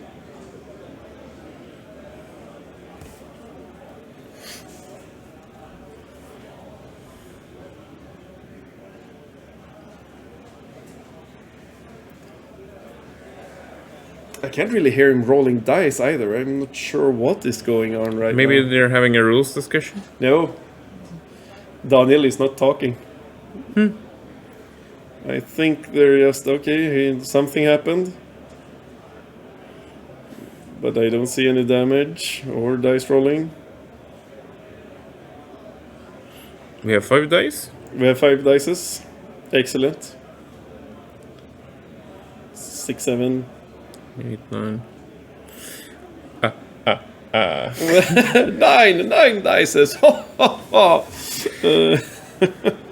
Welcome to Sesame Street After Dark. Is he in the shooting phase? I will go and just have a listen. He's rolling dice just now.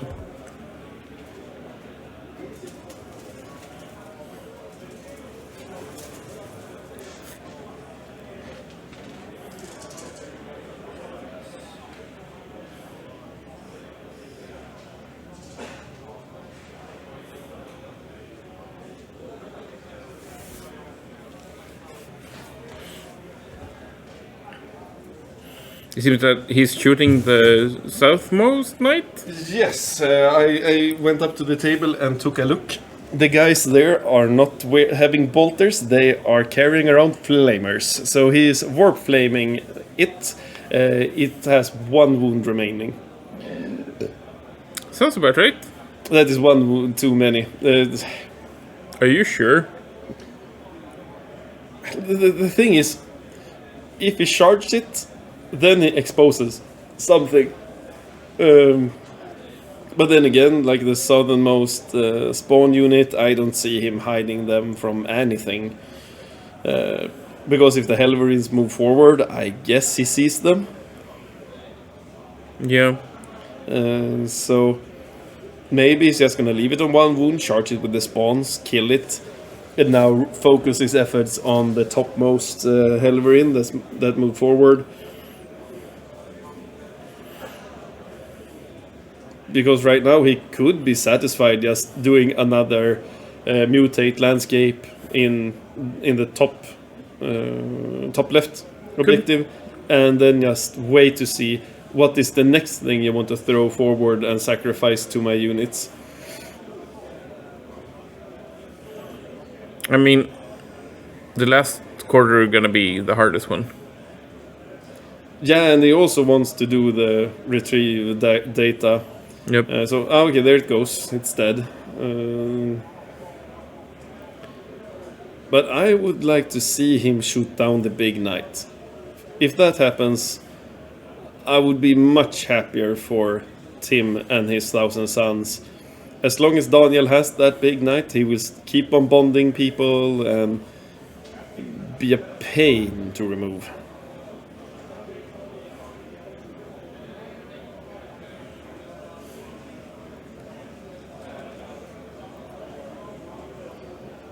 think it's Terminators now shooting on the top guy. A bunch of failed saves.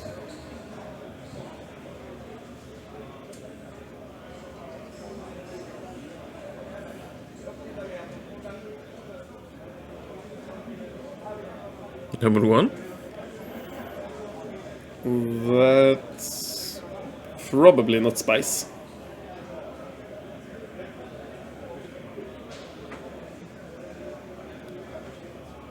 So 1 damage, so is the second knight also down to 1 wound? So the second knight is down to 1 wound, I think.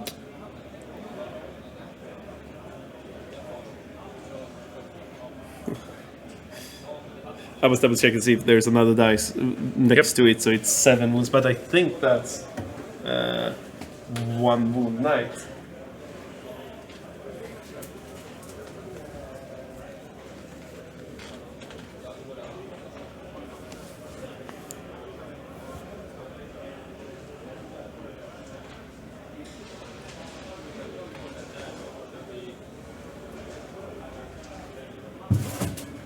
Yeah, it was a 1 wound knight. That's now a 0 wound knight, and it did not explode. And I actually took a little looky on the clock. Tim only has 30 minutes. Well, he has to speed up. Yeah, he really needs to speed up. Worst case scenario, he clocks out and Then loses on primaries. Yeah, because clocking out is a GG. It's Most of the over. time. I mean, if you're on the objectives, some rules allows you to actually score for standing there. Yeah, we usually play with. I don't think they has changed it, but we let people score, but that's the only thing, and take armor saves. Yep. But you cannot attack. You cannot do anything apart from rolling your defensive stuff. Yeah, but you still score. Yep. Like, if you're on the objective. Yep. But I'm actually worried for Tim having 30 minutes on the clock, turn 2. Not where you wanna be. And he's only killed 2 knights. And almost killed the big knight, of course, but still, it's he's playing a dangerous game. Whoopsie daisy, whatever it was, he saved all of them. 555s there. So, if you were Daniel, how would you go about turning this thing? Or like, how would you play it? The thing is, I don't really know what he's doing. Everything he should, keeping his shooty assets in the background. He's defended his big knight. Sure, it's a bit exposed, but well, he can't really hide it forever. Not really. So now it's Daniel's turn, and he played second, right? Yeah. The Thousand started, so.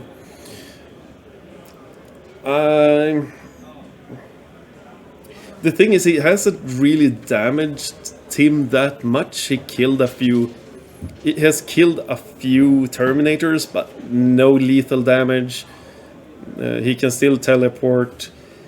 The first thing I would do is to fix the hole he's opened up in the bottom right-hand side corner. Yeah. Because that's a corner that's just waiting for something to teleport in there and do R&D or potentially even kill something. Second, I would tuck in my knight even more because I think it can hide behind those ruins. I don't think it's exposed. I think I can just take a sneak peek. No, it's maybe from table. Yeah, it seems to be quite safe where it's standing. You just need to tuck in a little bit more and it will be completely safe. Maybe even back it up a little bit. Nope. Then he loses. Yeah, right. Well, just tuck it in. Tuck it in. Yeah, tuck it in. And yeah.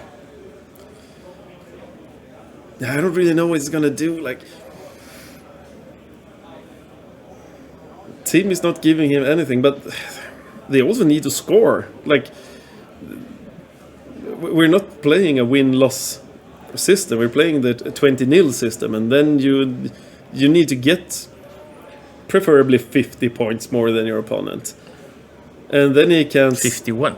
51. But he's still controlling more than him. Yep. Because he gave up the bottom objective. And if he goes into the center, anything that goes in the center just dies, like instantly. From smites and melee even.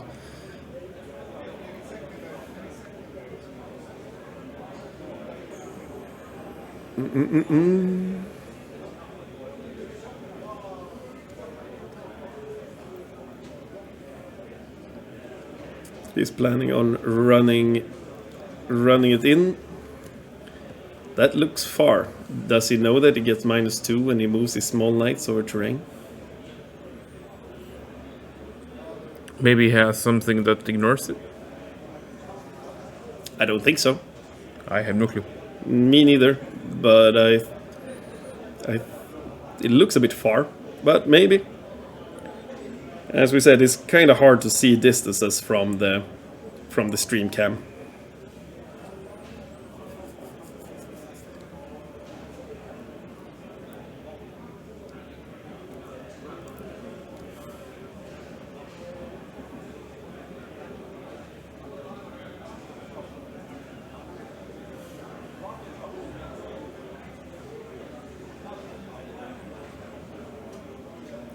So he's gonna charge the Sork, I guess. That's one way of shutting down the generation of the points. Yes, and I don't think he advanced. I think that was just a normal move. Because they moved... That's kind of scary. 12? Does he have 12 or 14 movement? 12. 12. I'm pretty sure. I looked at it because the big knight has 10. Yeah, then it's probably 12. Yeah, he's tucking it in.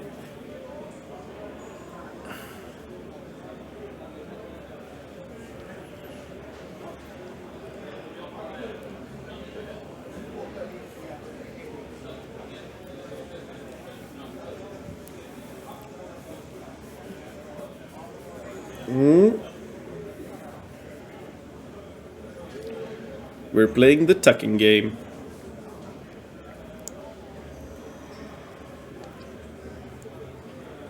I must really double check if he has something that we can see on stream on the bottom right hand side.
Okay, double checked. The bottom right hand side objective is just open for the taking. Yep. That's a bit interesting. But now he's at least made it so that he has the same amount of objectives as Tim. Unless he charges. The question is, can he shoot that the character to death with a single knight? Because I don't think he will get much more than a single knight.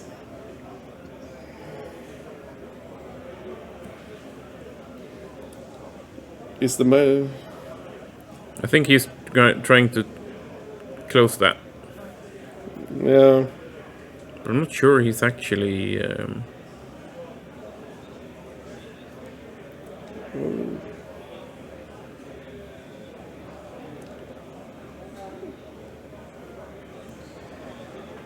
Is the magic card the same size as a knight base? Not necessarily. I think they're using it as a reference. They could just use one of the dead knights. They could. That would make things so much easier. Ah, there we go. There, the dead knight comes out.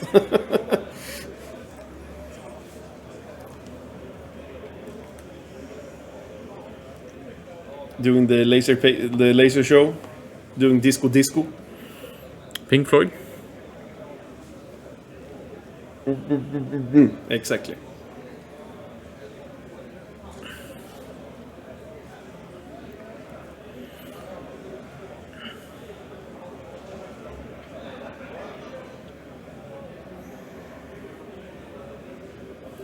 Taking out another reference, I think. Just to do more measure. Measure pleasure. There we go. Now the original models come down.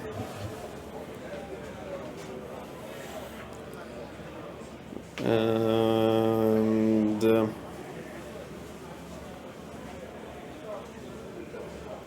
some more measuring. Yes, he can shoot on the spawns and maybe even the rubric marines. I don't think so, but the spawns are absolutely a target.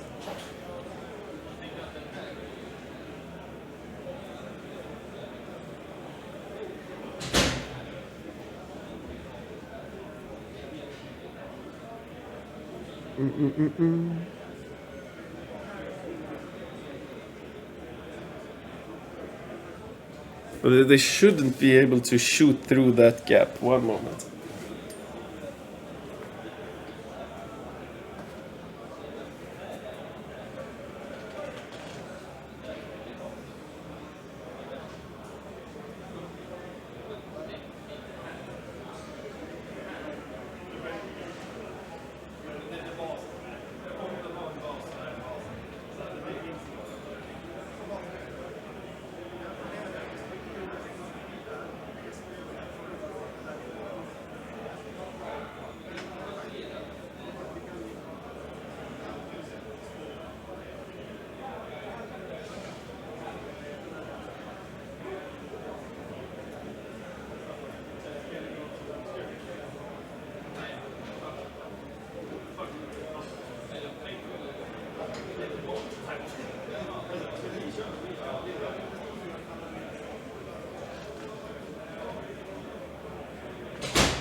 Okay, they are not playing the containers as obscure.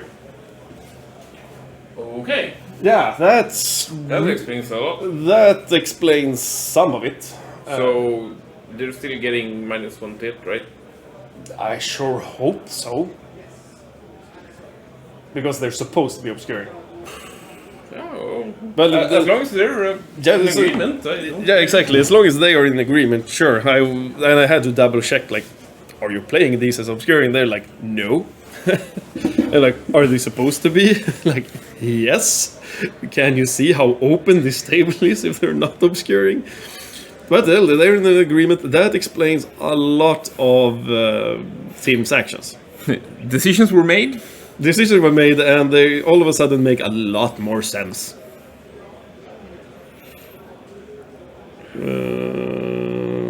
Yeah. We need to size up those containers.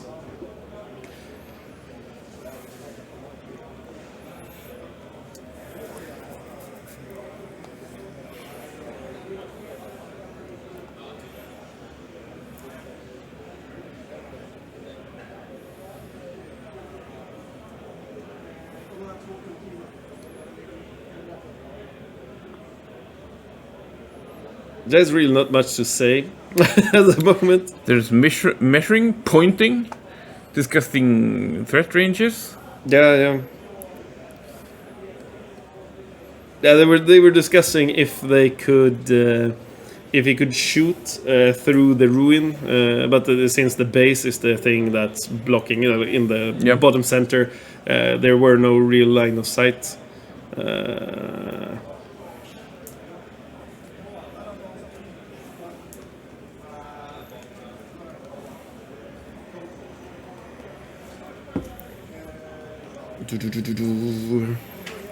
It's a tight game, really tight. But now the knights have moved up, and I'm not sure if he's still protecting his big knight with a small knight, because the second he removes the small knight standing in front, he still has a... Well, the big knight is now exposed for a teleport, if he wants. Yep.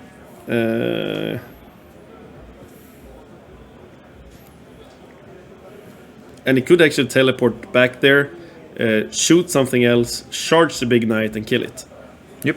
And then be a lot safer. Yeah, it all depends on how big one of his Terminator units will absolutely be big enough to kill it. The one in the north, hidden by the overlay, that will be big enough to kill it in melee, and probably do quite some damage to something else, so he can steal the objective in his opponent's deployment zone. But he's focusing on those Terminators. He's not focusing on the Sork.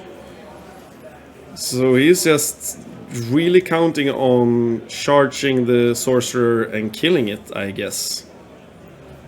Because there will be a lot of spawns swarming onto his big dudes. I mean, if he kills the Sorcerer, that's like 3 points for Abhor the Witch. And it's... Yeah, that's what I mean as well. He's killing some of the Termis. So I guess he's relying on killing the Sorcerer in close combat. Yep. Is that...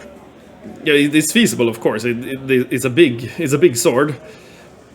But I think it's a bit risky. He needs to get at least 2 attacks through. Something like that, yeah. So he's hitting on 3s, wounding on 2s, unless he transhumans. Because I'm quite certain that even Thousand Suns have transhuman. So that will be 5 attacks. Maybe has some sort of a special boosty power that gives him some extra attacks. So he's like 4... Let's say it has 6 attacks. Hits 4 of them. Wounds 4 to 3. Half of them, oh well, sure, if... It's possible. But it's on the edge, kind of. Yeah, it's really on the edge. And he will be giving up the center objective as he does it.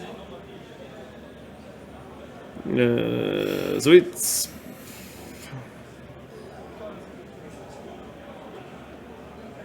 This should have been the first game we casted, because I can feel myself getting tired as well. It's not just the players. Well.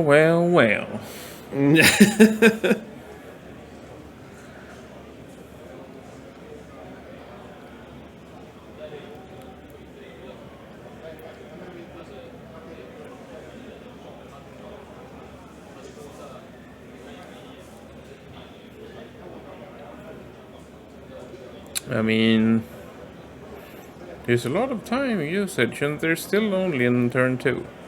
Yeah. And you said that the night player won't clock out? I mean, Tim is in real danger, but... This is not quick. This is not quick.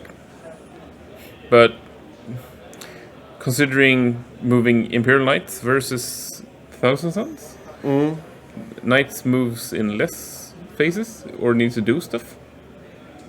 Yeah, but I still think he has plenty of time on the clock. Yeah, for sure. Like he had 1.5 hours last time I checked. Whoa. Or something like that. It's not 1.5 hours, of course, but it was still an hour, over 1 hour. Probably. At least. Well, Fluffy, we will probably still be playing the same game. If it keeps on in this pace, we will probably still be in the shooting phase. Checking le angles. We really need to remove the overlay because stuff is happening outside of sight. As everyone can see, all of a sudden, 2 wild knight appears.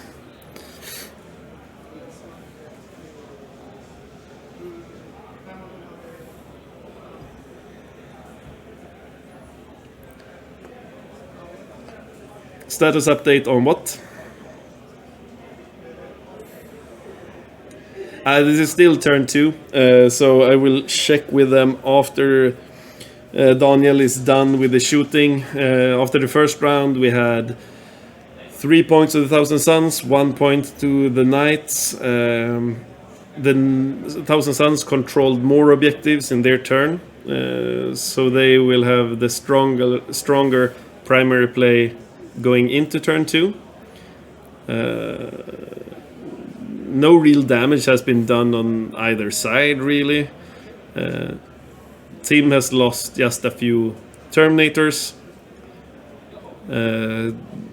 Daniel has lost 2 small knights. Yep. And the big knight is now on 2 wounds. Because he healed 1 wound. And it's tucked in behind the ruin over there. Kind of strange position to be in because he's wide open to be teleported on and destroyed. Either by a charge to take the objective or just... I'm thinking like the Princeps of the Large Knight is like having a pep talk behind the building. Okay, we can do this, guy. We can do it. Breathe. And screaming at the servitors, repair, damn you, repair! We need this bucket going.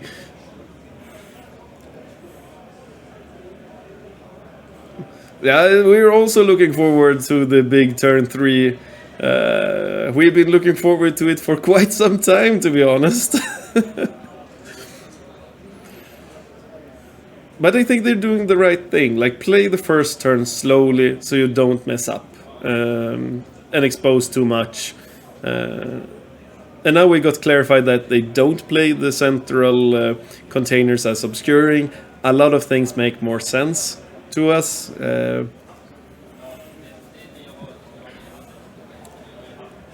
So we will probably rearrange the table. We will rearrange the tables before tomorrow. Yeah. Because then we will be playing Dawn of War deployments rather than the quarter deployments. Then we will try to make things much more clear for the players. Well, a terrible roll.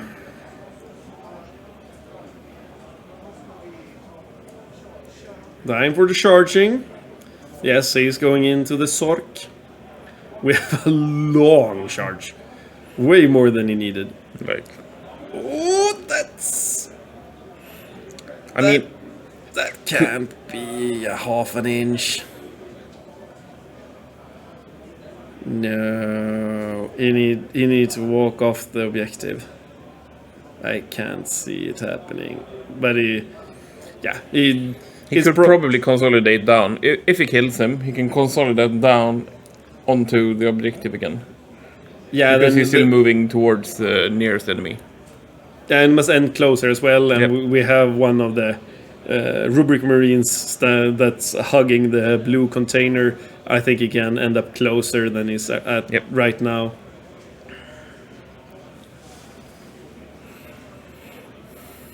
So we have 2 hits. No, wait a second. That's the... What did you roll for? We need to have a new business expense. Army books. Yeah, army books, a table boss.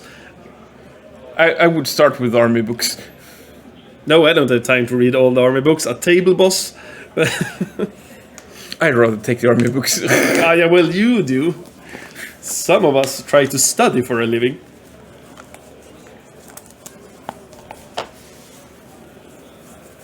I like books. I like table bosses. Well, we can't have neither, can we? Fellman is flipping out somewhere in Or his opponent is having an aneurysm, I don't know. Sounds like Fellman though, so probably him having an aneurysm. Yeah, a classic Fellman moment. People that don't know Fellman, if it would you knew nothing about Fellman, and then you walked up and played a game against him, and all of a sudden, he starts screaming. That would be so confusing. Oh, he heroically intervened with the Terminators. I were afraid of that. I weren't sure that they had a heroic intervene, but they do. He might get. Let's see. I must double check how many wounds it has.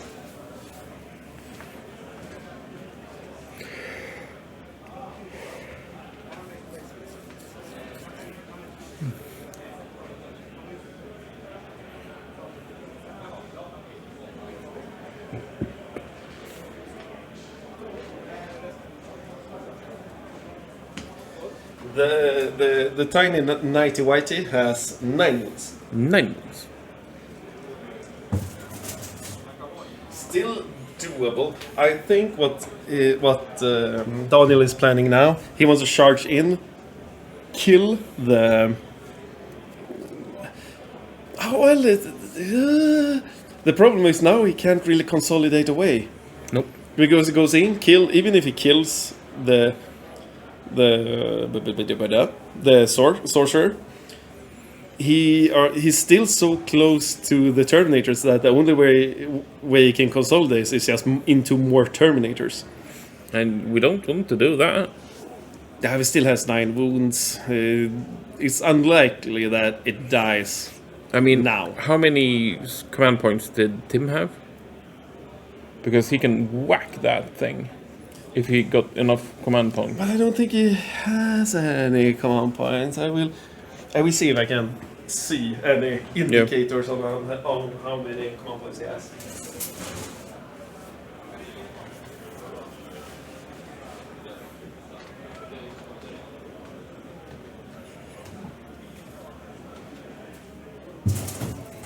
I see no secret dice showing any command points, so I think he's spent.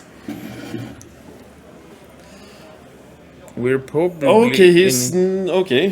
We have a takey backsies. So he has not heroically intervened. Yeah, because that would have costed his CP, right? So okay.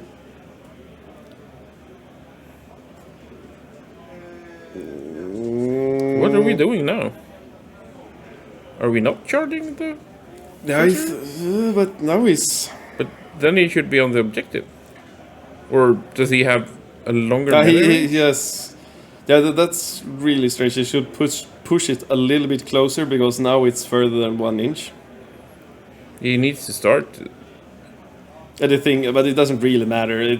He can't consolidate up to the other objective because the rubrics in the south must be closer. I have a hard time. I mean, it would be. No, it should be closer to the rubrics. Yeah, he saved the command point. So okay. So now he has command points. What? Yeah, he spent on something. Probably transhuman. That might have saved. That's 1-1. That's several ones. I think that was that was. What is attacking what? I'm very, very confused. I'm thinking it might be the Warglaive. But the Warglaive. I'm super confused. Because where is the dam? Did he charge up north? What that? Oh, was it that fight he was fighting?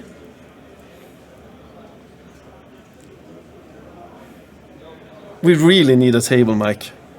Yep.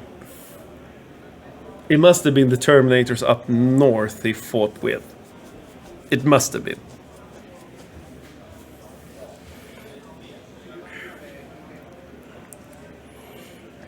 Okay. So 4 of the Terminators, I think I heard. And then the Sork with the Staffy Bath. Pop, pop, pop, pop. A few hits.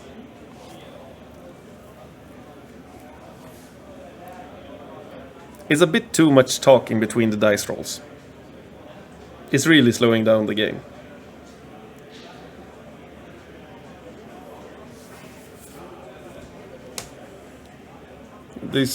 They have about an hour left. Yeah, split between them, but this is only round 2. They need to get working if they want to not clock out both of them. Yeah. That would be interesting. One clocks out and the other one has 30 seconds on the clock. I've never seen such a fast turn in your life. No, I have. When I faced Bilbo, when I was playing... Like 6 seconds or something, right? Yeah, the last turn he had 6 seconds to do everything, and he managed to do it with 1 second to spare. Well, he only had like 6 units, but he did it. That was impressive. I think I had about like 50 minutes on my clock. It was Admech. I miss my Admech. But I like my Tyranids as well, so... You like bearded people too. Yeah, I really like to play Wotan. I don't like the nerf, but we shouldn't get into that discussion. I really, really disagree with that nerf.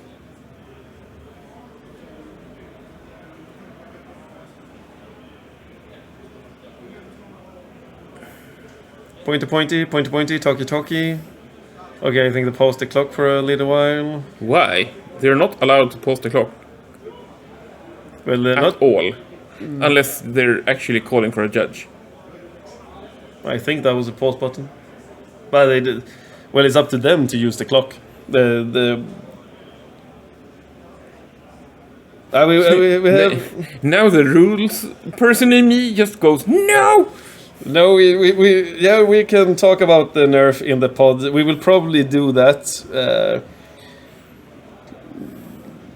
Because we kinda sorta agreed that they needed a nerf, but the thing they did was just dumb and stupid.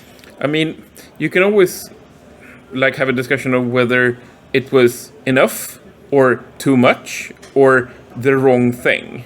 Yeah. Like this time it was just too much. It wasn't the wrong thing. Like they needed to nerf the things they nerfed, but it was too much. It's like the nerf went against the basic rules of the codex. Like everything procs on 6s. You can't remove getting 6s to wound because you can never get a 6 to wound if something has a judgment token. Yep. And everything gets judgment tokens. So now it's like your main thing is sort of kind of working against you. Sure, your bolters will wound on 4+, but you can never get a mortal wound on anything, ever. And that's just stupid. I told we wasn't going to discuss this, and now you get me going. And now I'm riled up. Oh my god. I can't drink more coffee. Despise the anger. We have awoken a beast and a bear. It's just stupid. Wotan wasn't that great anyway. And I stick by that.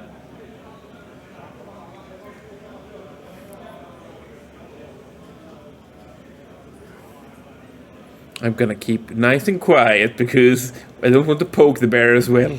Thanks for the private pod when I'm building Wotan models. I would build the crap out of those models if I had any. I'm thinking about stealing like three boxes from the store here and just run away. I mean, are you stupid? Don't admit it. Well, I can just lose the footage. No. But I just say, make Wotan great again. They were great for 2 days. I mean, the issue is... Who is in the lead? We still don't know, Iron Pig. This is still turn 2. They're trying to fight in turn 2. And one of the players, last we checked, had about half an hour left. Yeah, this is they are really slow playing this one. I'm gonna go out and check actually. I think okay, maybe they're done. We go out and check if they have points. Write it down. No, take the paper. Take the paper and write it down if they're in the turn 3. God, I hope they're in turn 3.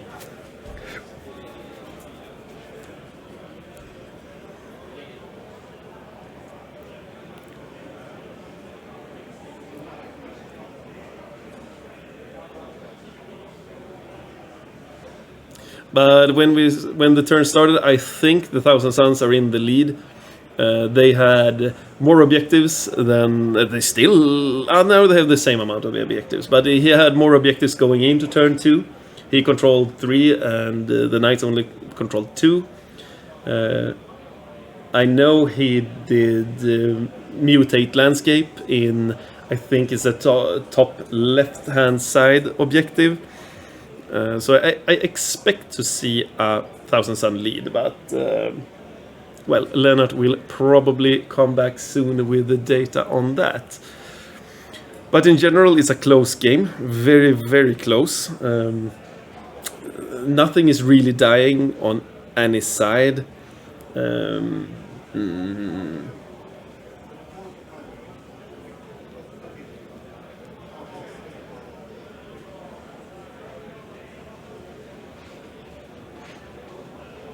Do we have a... We have scoring. Lenart is sneaking back in. It's 36 to Tim and 6 to Don. Success. What do you say? 36 for Tim? Yep. And 6 for Don. only 6? He's not killed a lot of units. No, he hasn't. That's true. He hasn't killed a lot of units, and he wants that for the... Oh, now I'm losing words. Witch hunt. Abhor the Witch. Abhor the Witch, thank you. Yeah, but I expect... and he's also only controlled 2... Yeah, I think the most of the points is probably primary. Yeah. But was it 36 before turn 3 started, or was it 36? Like, did he get primary for turn 6? I think they counted in top of turn 3. Okay. So they have primary for... Knights will get primary as well, and that will be 8 points. Probably, so he's still behind. It's not behind. much. He's behind, but not with much. Did you check the clock? Yeah. Tim has 20 minutes, and Daniel has 45. It's tight. It's really tight. Tim needs to speed this up if he doesn't want to clock out. And we all know what happens when you clock out. Or if you don't know, you lose. What happened to the knight in the middle? How did it get there? I still don't understand the chargers or what that was. We don't want to ask them right now because they are probably quite stressed because they're slow playing. The knight moved up. It charged the sorcerer. Then Tim, I think he wanted to heroically intervene. Yep. But something I heard them saying like, "Oh right, because of blank." So he didn't heroically intervene. I think he couldn't play the strat or something like that. Yeah, I think he only had 1 CP, and it might be costing 2. Yeah, so he did a goof. So he moved back the Terminators. He also charged on at the top into the Terminators there. He swung and did no damage, as I understood it. And now he's just standing there. So the middle one is now the one that's off center to the left, so to speak. And as I said, I thought that is sort of kind of misplay. Because killing the Sork, okay, now he did no damage to him. He should have done some, but it was far from a given that it would kill the Sorcerer.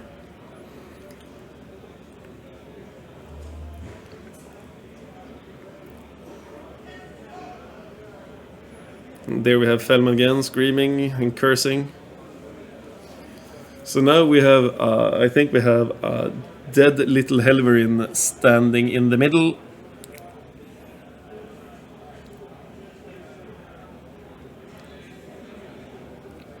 But I'm a bit concerned, one, for Tim's time. I think he's risking clocking out. I'm also concerned that they're not scoring enough. Yeah, for sure. Because for any new viewers, we're not playing a win-loss system, we're playing a 20-0 system. So it's the difference between the two players that matters. And to get a max score, you need to win with 51 points. And then for every increment of 5, you steal 1 point from your opponent. So you start with 10 points each. If you have 6 more points than your opponent, then it becomes an 11-9. And then it goes on like that until you get 20.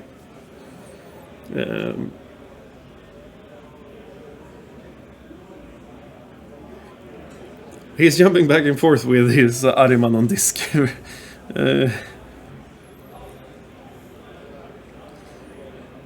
But I think that the team's greatest opponent right now is clocking out. By far. It's my biggest concern. They're like top of 3, so... Yeah, exactly. Because if he clocks out, then it's just game over.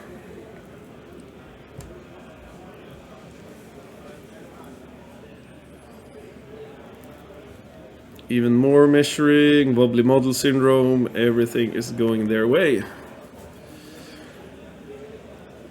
Moving in for a double smite Reno,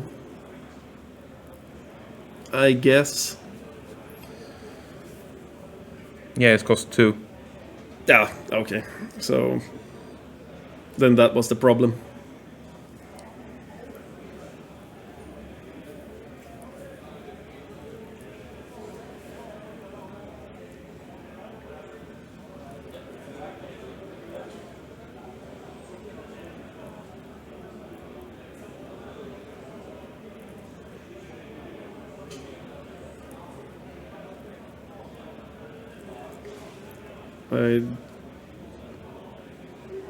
Okay, so we in the psychic phase is casting 4+ invul.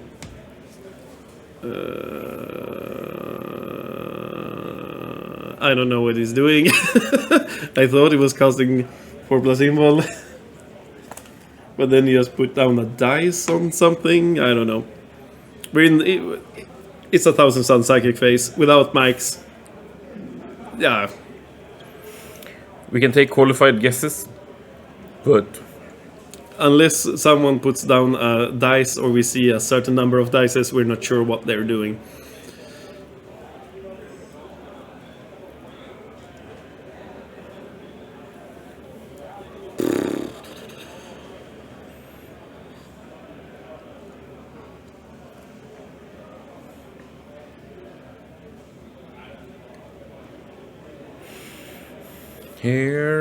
Here comes Spawny. Spawny. Do, do, do, do, do. Here comes Spawny. Blocking that. Objective like a beast. They are actually beasts. Yep, it's true. Failed Demon Princess? Or champions of your opponent? Or maybe they just got a little bit too many gifts. Yeah. I remember the good old days when your captains all of a sudden could just become a spawn. Or a demon prince. It was kind of wonky. It was very, very funny. Okay, so he's teleporting the Terminators up into the tower. The Tower of Power. Do you mean the ruin? I will call it the Tower of Power from now on. You can start singing Bobby Brown if you want, but it is the Tower of Power. Hello people, I'm 1,000 Sun. I teleport all around the town. Oh god.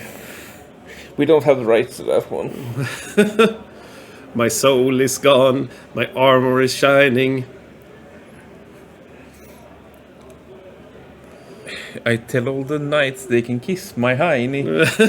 Just all the knights they can kiss my honey. That's a new hit song. You can buy our CD at ratherthantheperfect.com. No, that page doesn't exist, but yeah. In the future, maybe. In the future, maybe. You get all of our classic Warhammer 40k hits.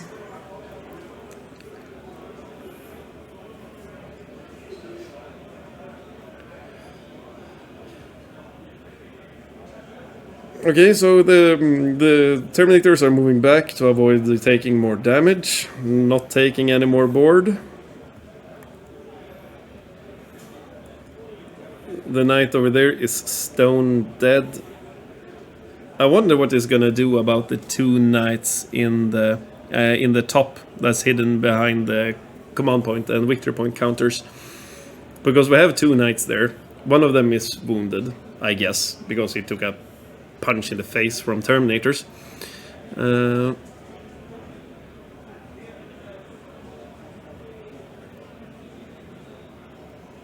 I guess I need to remove the overlay once again, because I want to see, yeah, as we can see in the center top there, one of the knights move forward, one is still like sorta kinda in the back.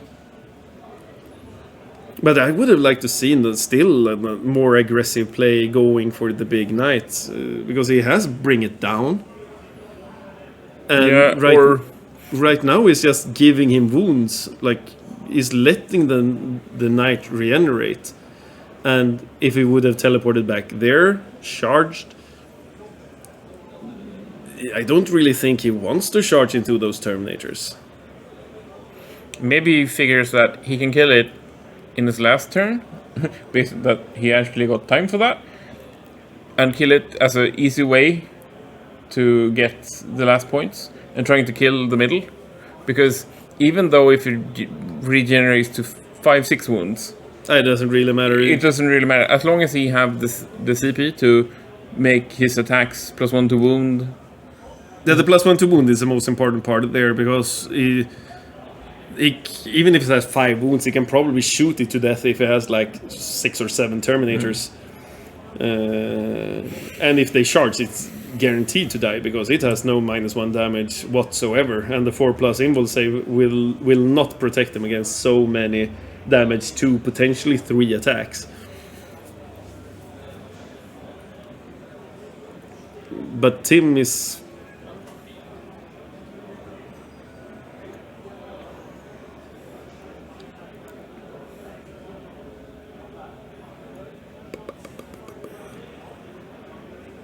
Dice rolling. I think he detonated? Yep. Yeah, he detonated. That was sort of unlucky. But I would say it's not a big deal. Not the biggest. Yeah, as we see, Tim still has the board control.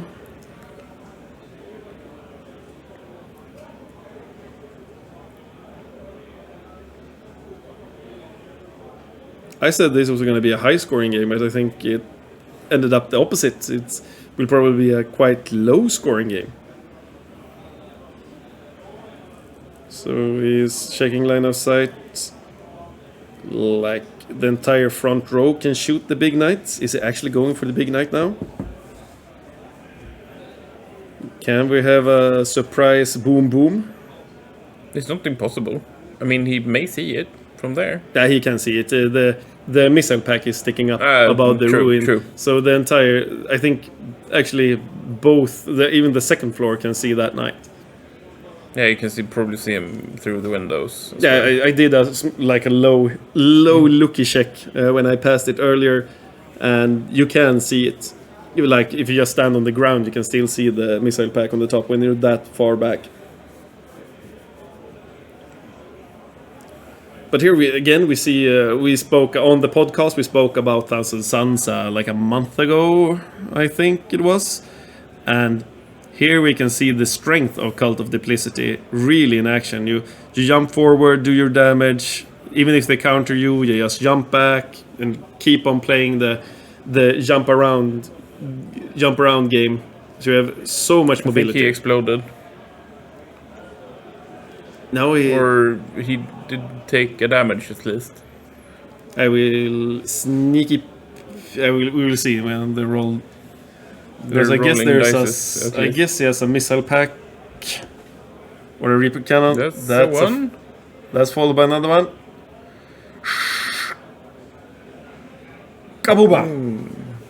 There we have it. The guy who went down to 1 wound turn 1 is now dead in turn 3. Oh, that was... Okay, then I...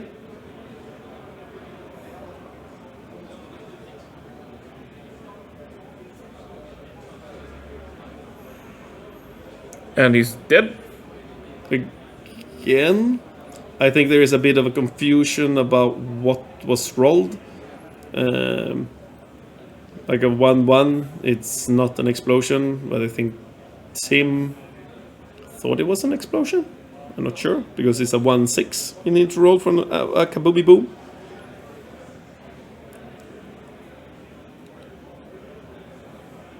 But with the explosion... Yeah, maybe, because it's a big knight, right? Yeah, it would explode 2d6s doing d6 mortal, so if if he, like... if it gone boom, it would go boom, and that would be absolutely game. Like giving 6 mortals to each of the Hellbrinds? Yeah, like, and it's half of his Hellbrinds. Yeah, it's actually half, because he only has 6 Hellbrinds left.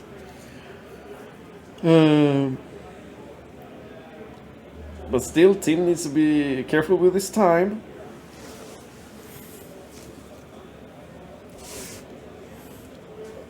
But he has so many Terminators now. If he can tow the objective somehow. I mean, the spawns are really in the way. Yeah, they're absolutely in the way. And Daniel only controls one objective. He might be able to run around the containers and get to the center objective, but he will not score it. And as we've seen, all the smites that come out of the Terminators, it's just a dead Helverin.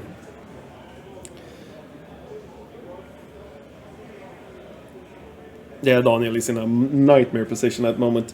Knight. Knight. Misunderstand. Damn, I am stupid. Okay, someone was happy. I don't think it was Fellman this time. We're hearing almost no screaming from the 40k side. They must be really focused. Meh.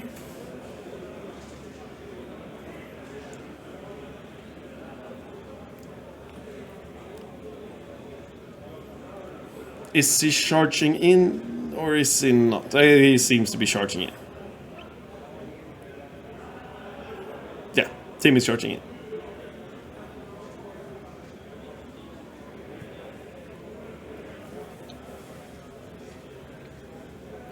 I don't expect much to happen. But then it could... the spawns can spike. So maybe he will do a couple of wounds. Not kill it, but do a couple of wounds at least. Or maybe just try to lock it up a little bit. Even more. Like just prevent it even more from getting to the objective. Yeah, and the thing is either it stands there and must shoot at the spawns, or it must fall back. And if he wants to shoot with it, it's 2 command points.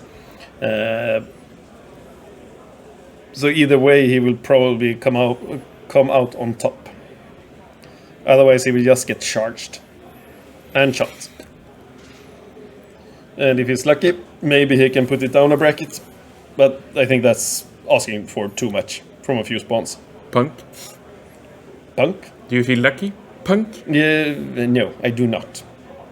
I do not. Oh God. Oh, the coffee. Maybe that's what the knights are asking these spawns. Yeah. I just realized I haven't had dinner. Really? Genius?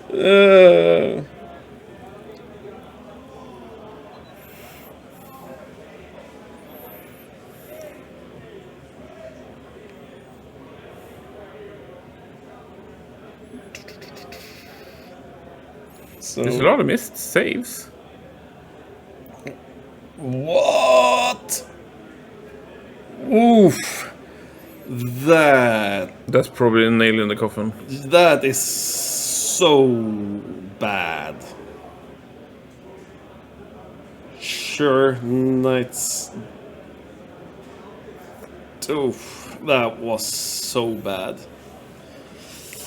Yeah, this game, unless team clocks out, this is probably over. That was really big. Spawns, do they have like 3 plus a D3 attacks? Strength 5?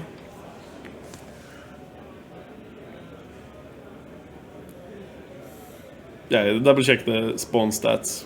Because that was much spicier than I thought. They have 2d3 attacks. 2d3, strength 5. Toughness 5. Oh, AP wounds. minus 2, damage 2. That's actually quite a nasty profile. And maybe they have even more if you stratagem them. Fatal mutation. You can, you have those as well. Yeah, you can mutate them. Oh, okay. Then it wasn't as surprising. Iron Pig, look at weapon. You mean the spawn weapons? Yeah, we looked at them. I'm not that surprised anymore. I think I have like an older edition spawn in my head at the moment because that's really nasty. That unit can keep on going and do some real damage. And I think he has another unit. I will go double check on the other. Fun thing, they have armor contempt as well. Well, cultists have armor of contempt, so I'm not that surprised. Do they have a normal save? Yeah, 5. And do they have? But they didn't have a demon save. Yeah, I can't see one. But Okay, so that's really strange. They should have a demon save.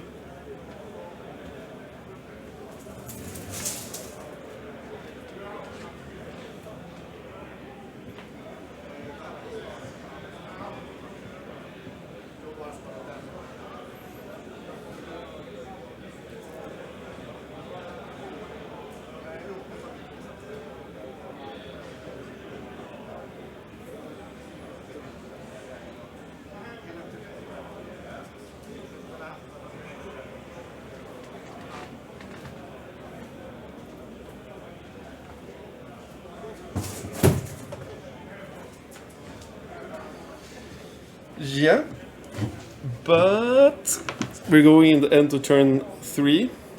Do you know how many minutes Tim has on the clock? 5? 3. 3 minutes and 40 something seconds. So whatever he's gonna do, he needs to do it right now. Because soon he can't do anything. How many minutes did...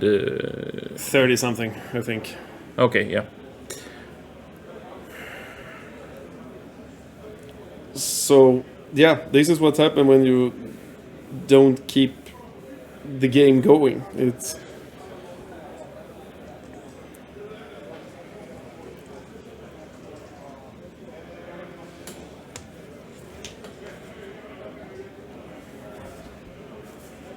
Yeah, exactly, Brewbeer. It is difficult. What he sort of kind of need to do now is he needs to really prioritize what he does, because Daniel still have, what is it, 4? We need to remove the overlay again to double check how many guys we have up in the north. He has 2 up there. We can show you the entire screen. So 5. He has 5. He can't really do, and he must skip his psychic phase. That takes too much time. He needs to the problem is, where should he go? Like, he needs to mutate all the quarters. Well, that's on the objectives, and he needs to rod. He can't do that because he will basically not have time to do that. He can, I guess, teleport some rubrics over to the other side, just rod it and say, well, good enough.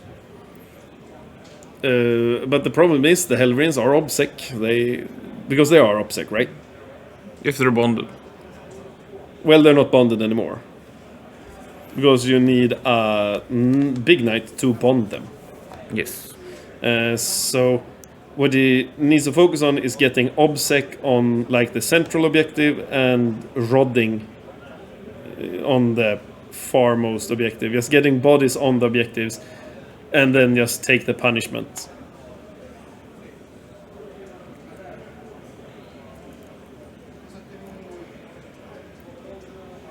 That's funny. I think this is the third time someone clocks out during a stream.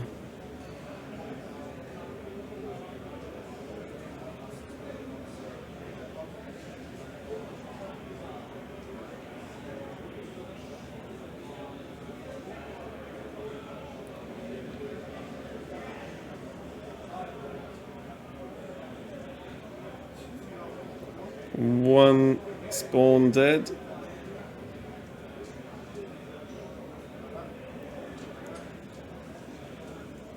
But is their clock correct? I have no clue. Maybe they... Did they start early? No. I mean, they have about 20 minutes game time. Well, maybe it's correct. No, even more. It's 30... 40...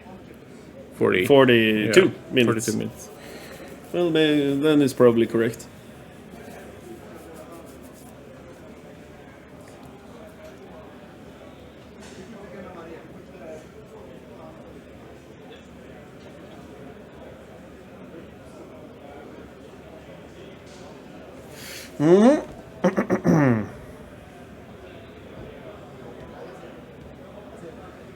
Are they always obsec? Okay, right. Then it's rough. Really rough. They're always obsec and counts 5 models. Yeah. And I think he has two rubric squads left and some cultists. That's what's obsec. But they're not 5 models and they're so easy to shoot off when they're not buffed. And if he clocks out, then he can't buff them. I think we're going towards a Tim defeat. Due to clock. Death by clock. Now it's really on that button. That's good. Conserve seconds.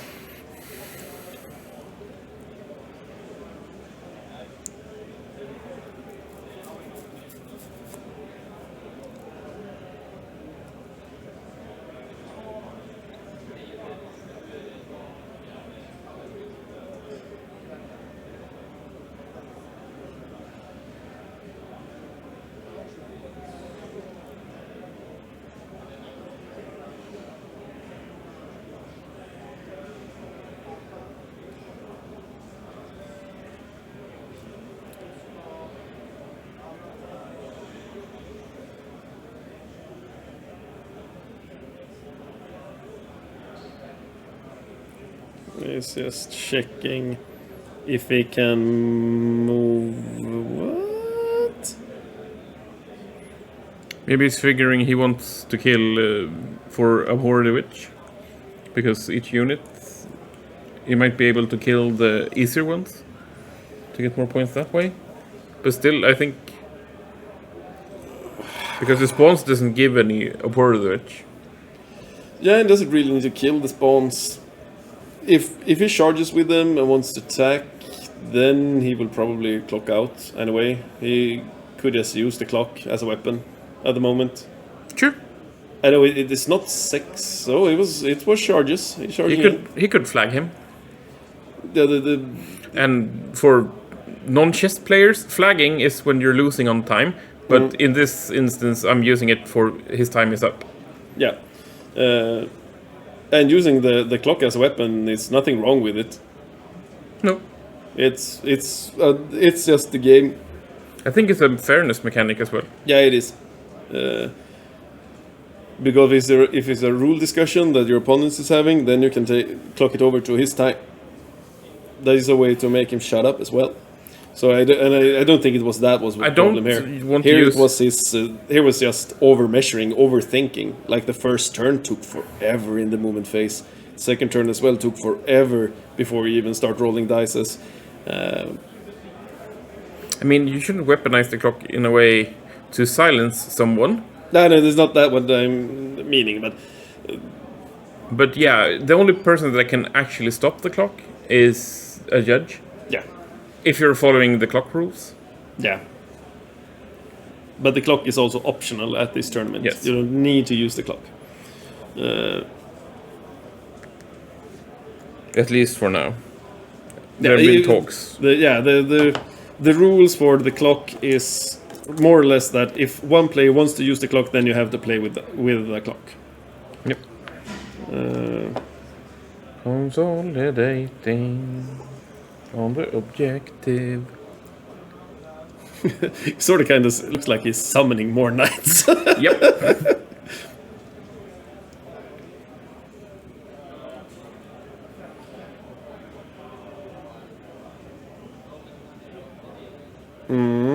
Yes, correct, Mr. Tim.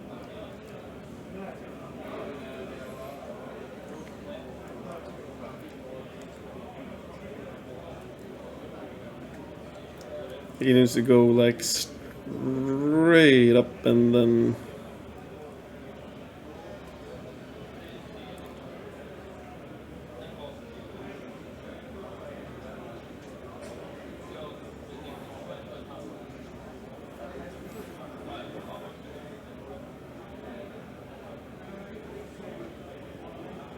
No idea what I'm talking about.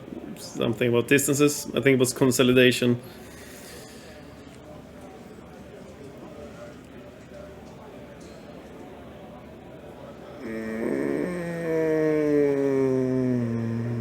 Okay, so it's... okay. I have no idea what's happening. I think he's either shooting or hitting the spawn. But why did the other Warglaive go? Well, like walk away?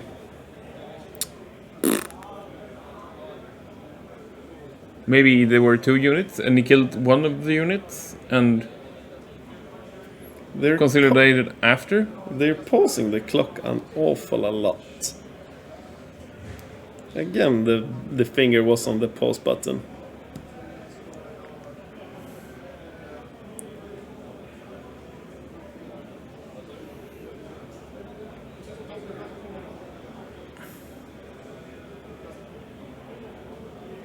Team, punch the button. Your time is going. There we go.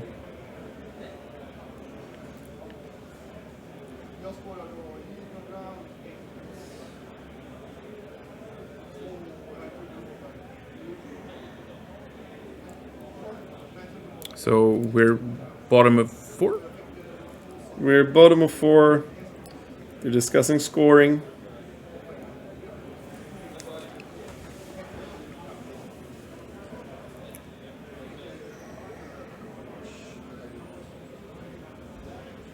Well, we can change the turn counter at least. I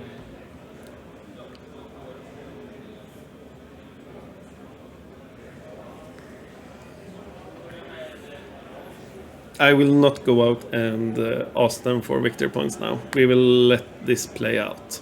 Yep. I don't want to disturb them. It is way too close. Team needs to focus and hurry. And sure, we want to give you as good a stream as possible, but we really need to let Tim play his turn.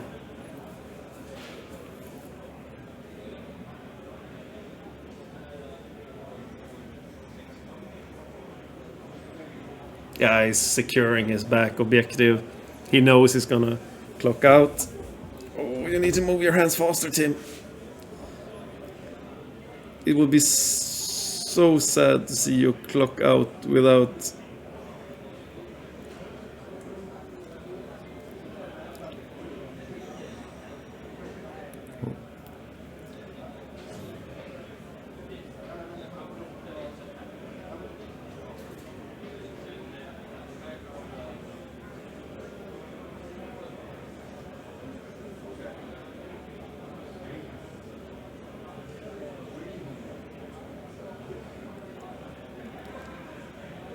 Yeah, blocking.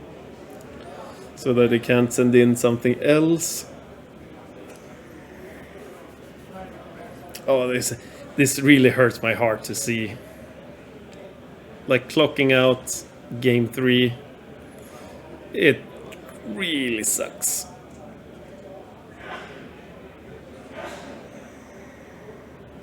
Yeah, he's just hugging his objectives as hard as he can.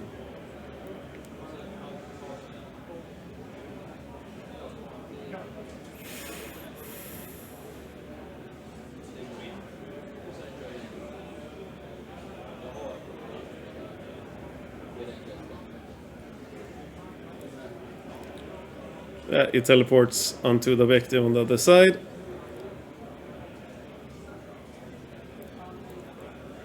And then they rods. I guess.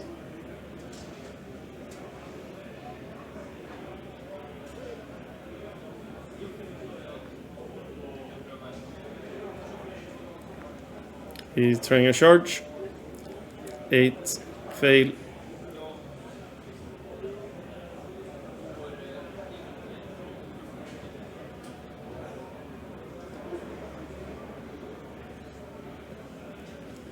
It should have surely been 3 minutes. Nah, I don't think it was 3 minutes. I can double check the clock. There's not much left. It's probably seconds.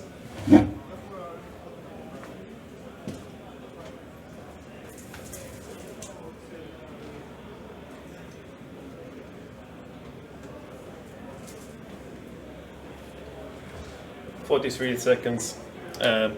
We will not update the scoring. It's too little time. We will just let them do their thing. Then we will update the score when we have Tim clocking out. Because 43 seconds, it will happen. I think he wanted to try a charge to get onto the objective. No. I don't think he has the time to actually like roll the combat. He doesn't need to roll the combat. True. He just needs to get into close combat and get onto the objective. And that's not enough because he doesn't have OBSEC. Nope. But maybe he is planning on starting his turn saying rod, and then he's done. Yeah, just rod the corner. Yep. And then it doesn't matter if he times out, because then his phases ends and then he succeeds. Yep. And maybe he's just trying to rod, then teleport another unit and stop the clock, start rodding again.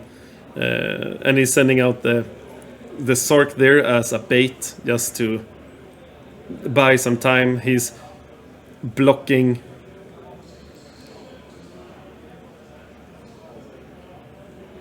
I don't understand that. Oh, okay, it's just to check line of sight over the... Yeah, of course, they're not playing them as obscuring. I always forget that.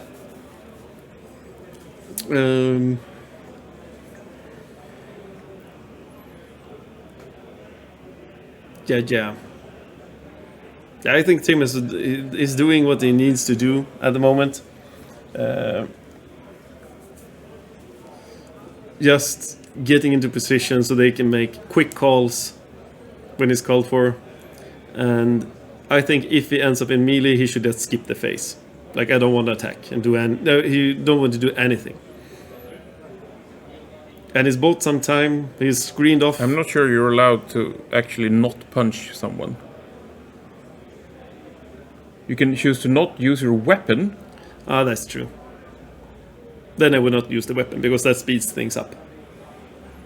Then you don't have to check anything. You don't need to ask anything.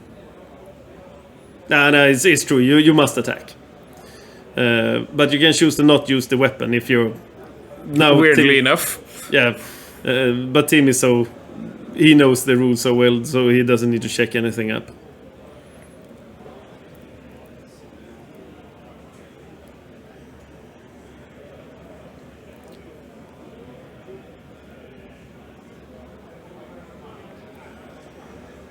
But I guess he's just trying to save those precious seconds so that he can scream, "Rod!"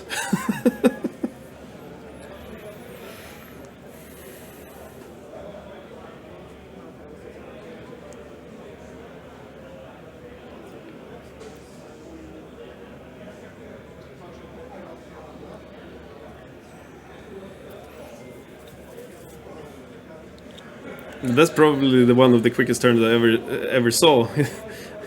Had 3 minutes on the clock, ends with 45 seconds.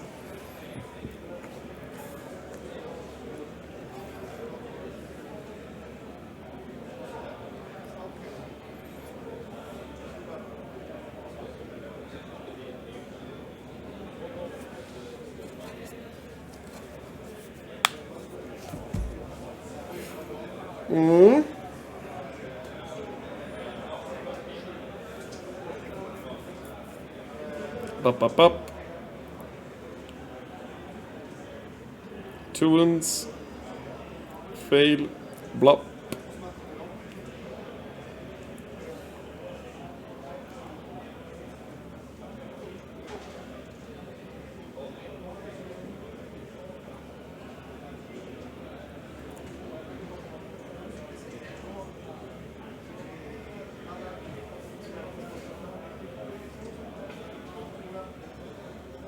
Some more shots from the Warglaives in the middle into the spawns. Yeah, I think he's just trying to open up a hole so that he can charge through. 2 of them dies. Seems like a big hole to me.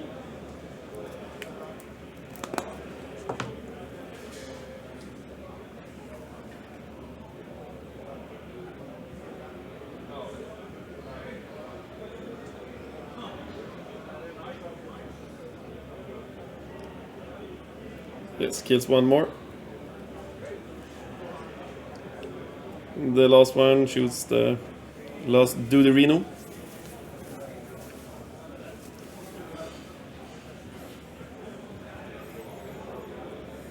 1, 5 wounds, yes, dead. That's a long ass charge, though. Is he I don't think he's gonna shard them. I think he's just gonna pew them. In the building? What? I thought the southern one, they killed to get charged. Not this turn, because this is top 4? Bottom 4? Bottom 4? Yeah, bottom 4. So I think he's just saving up the shard for the next turn, but he will never ever kill enough people in that ruin. Nope. So that he should just not go for it. Well, it doesn't really matter. I would go for the top ruin instead if he has like windows that he can peer through and shoot them. Because he has OPSEC, he's counters 5 models, he just need to get on the objective. Because he's still not controlling more, he's controlling the same, so... Oh! It's so disheartening to see people clock out.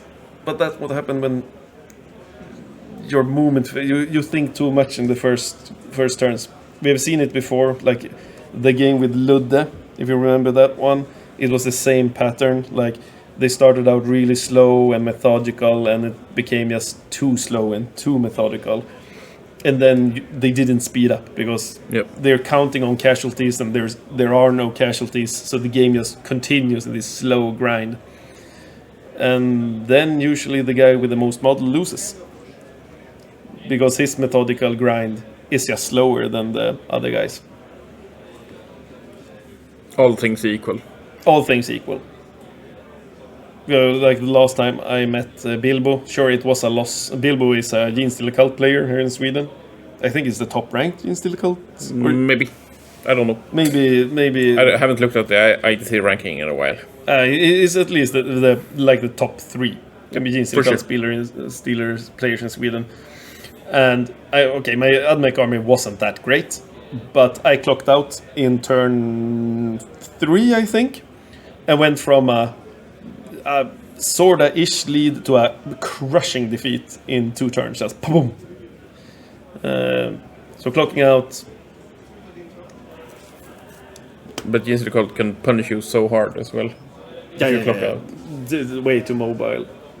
But still, this is so bad. It's kind of interesting because we don't know the score. No, we don't really want to ask. Because I think... I agree, but still, it's kind of... interesting because we don't really know what's the score. I mean, Daniel misses I some think points. Tim still is in the lead, to be honest. He's been controlling the objectives, but Maybe. not with much. Not with much.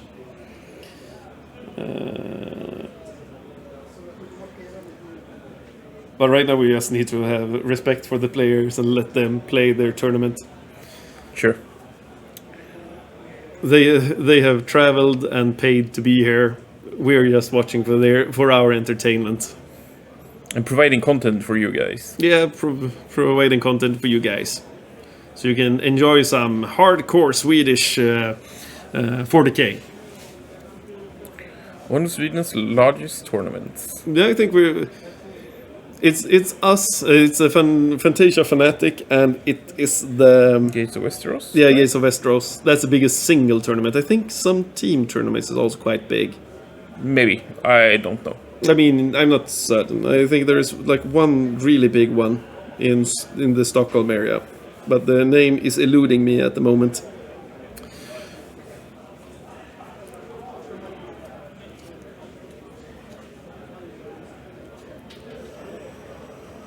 We hear dices falling off the table. The stress is getting to the players. They're almost running around the table. I must double check how much time Daniel has on the watch. I think he on the clock. I think he's also closing in on the time limit.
Well, Daniel has 21 minutes. And if you look at the clock, how much time do you think Tim has? A second or so? He has 4 seconds. But so the night player will get 1 free turn, basically. Because Tim can't really, he doesn't have time to declare anything or. I mean, it would be the fastest turn ever. Even faster than Bilbo. If he actually does it. 4 seconds. You skip everything. You auto-cast teleport on the Terminators again. And then you scream Rod.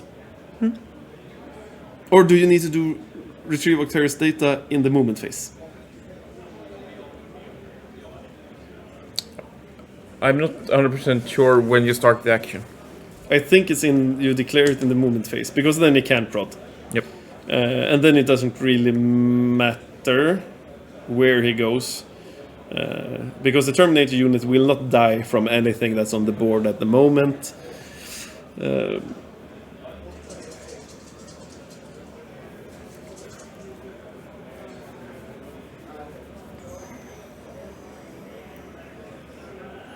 But I'm super curious of the score.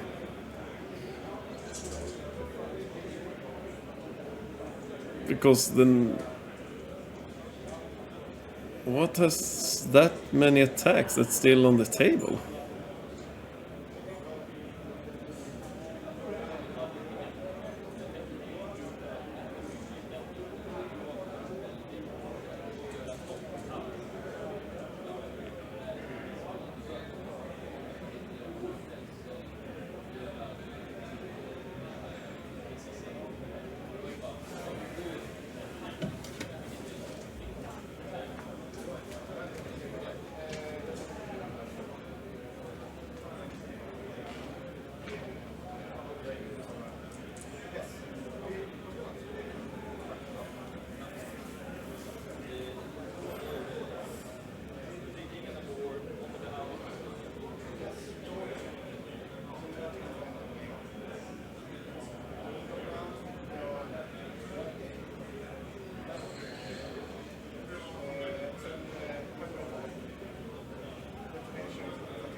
they're calculating the score right now. I'm just waiting to get the final scoring.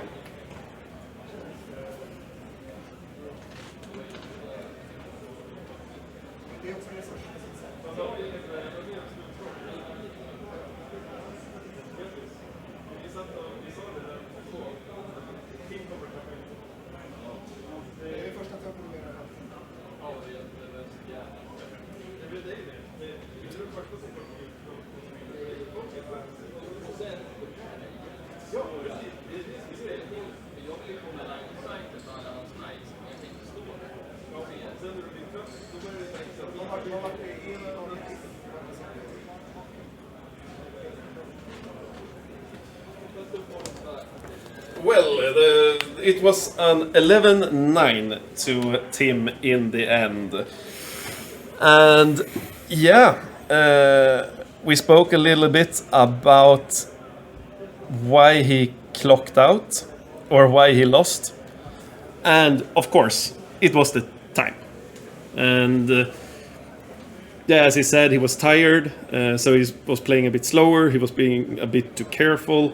And when you play on the streaming table, we have a bunch of equipment around the table, and when you're like, when you have energy, the first games, it's no problem because you can play around it. But when you get tired, it is a certain thing to play on a streaming table. It's more stressful. It's more stressful, and that accumulates when you're 3 games in. You've been playing for, 12 hours, basically? 9.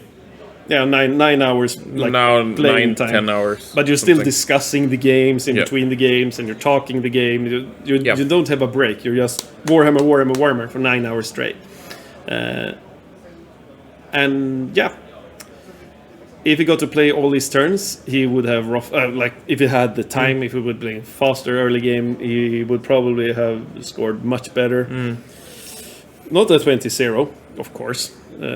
He still had too many resources in the Helverins, and as we mentioned before, there are 5 models. They are obsec.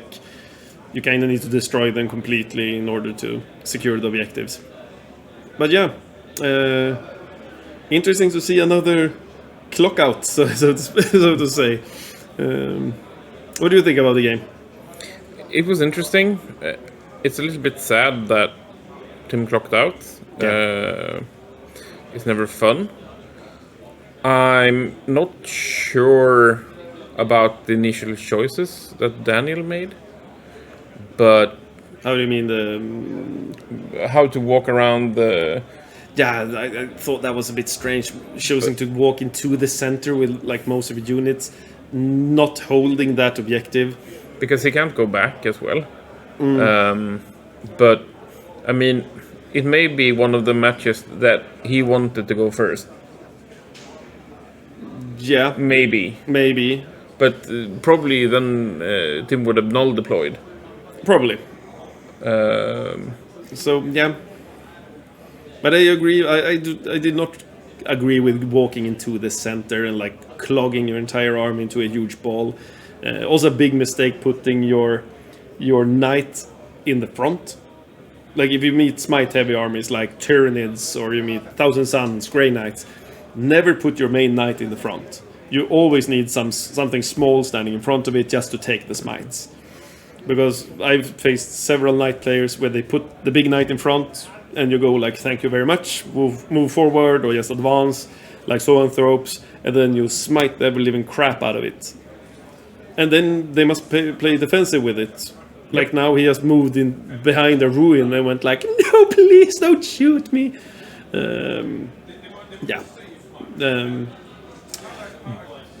But is that it for today? That's it for today. Tomorrow we will have 2 games starting at 8:15. Yep. Yes, starting at 8:15. We start streaming Game 4 and then Game 5, the finals. We will also try to like smoosh in the Best in Show because we kind of want to show you guys the Best in Show. The quality is super high. We have some beautiful armies like, oh my god, I lost... Daniel's Knights, for example. Björn's Orcs. And yeah, Björn's Orcs and There's been a bunch of really nice Samis Knights. Knights. There's a lot of really... Age of Sigmar has some pretty insane conversions for armies. But the Age of Sigmar, the quality on the Age of Sigmar army is just so good. But we'll try to have time enough to show you guys that tomorrow. We're not sure but otherwise we will probably show you that after the last match, so you just can see the armies at least. I haven't asked the TO if there will be an online vote this year as well, but you can check the Fantasia Fanatic 42 Facebook page, and if there is a vote this year, they will probably have it there. But it will probably be in Swedish, I guess. Most likely. Most likely, because they don't like to write in English for some reason. So check out Fantasia North. No, not Fantasia North. Fantasia Fanatics homepage on Facebook for more information about that. And if you're gonna buy minis this weekend, then buy it from Fantasia North, because they have 15% of everything on orders done today and tomorrow. Note that you will be credited after placing the order. Yeah. The price it's not discounted. Yeah, discounted when you place the order. It will be discounted afterwards when they process the orders. Yeah, well. That's it for today, folks. I will be seeing you tomorrow. You will be off working. Yes, I will be a grown-up. We will be a grown-up and try to make a living. Yes.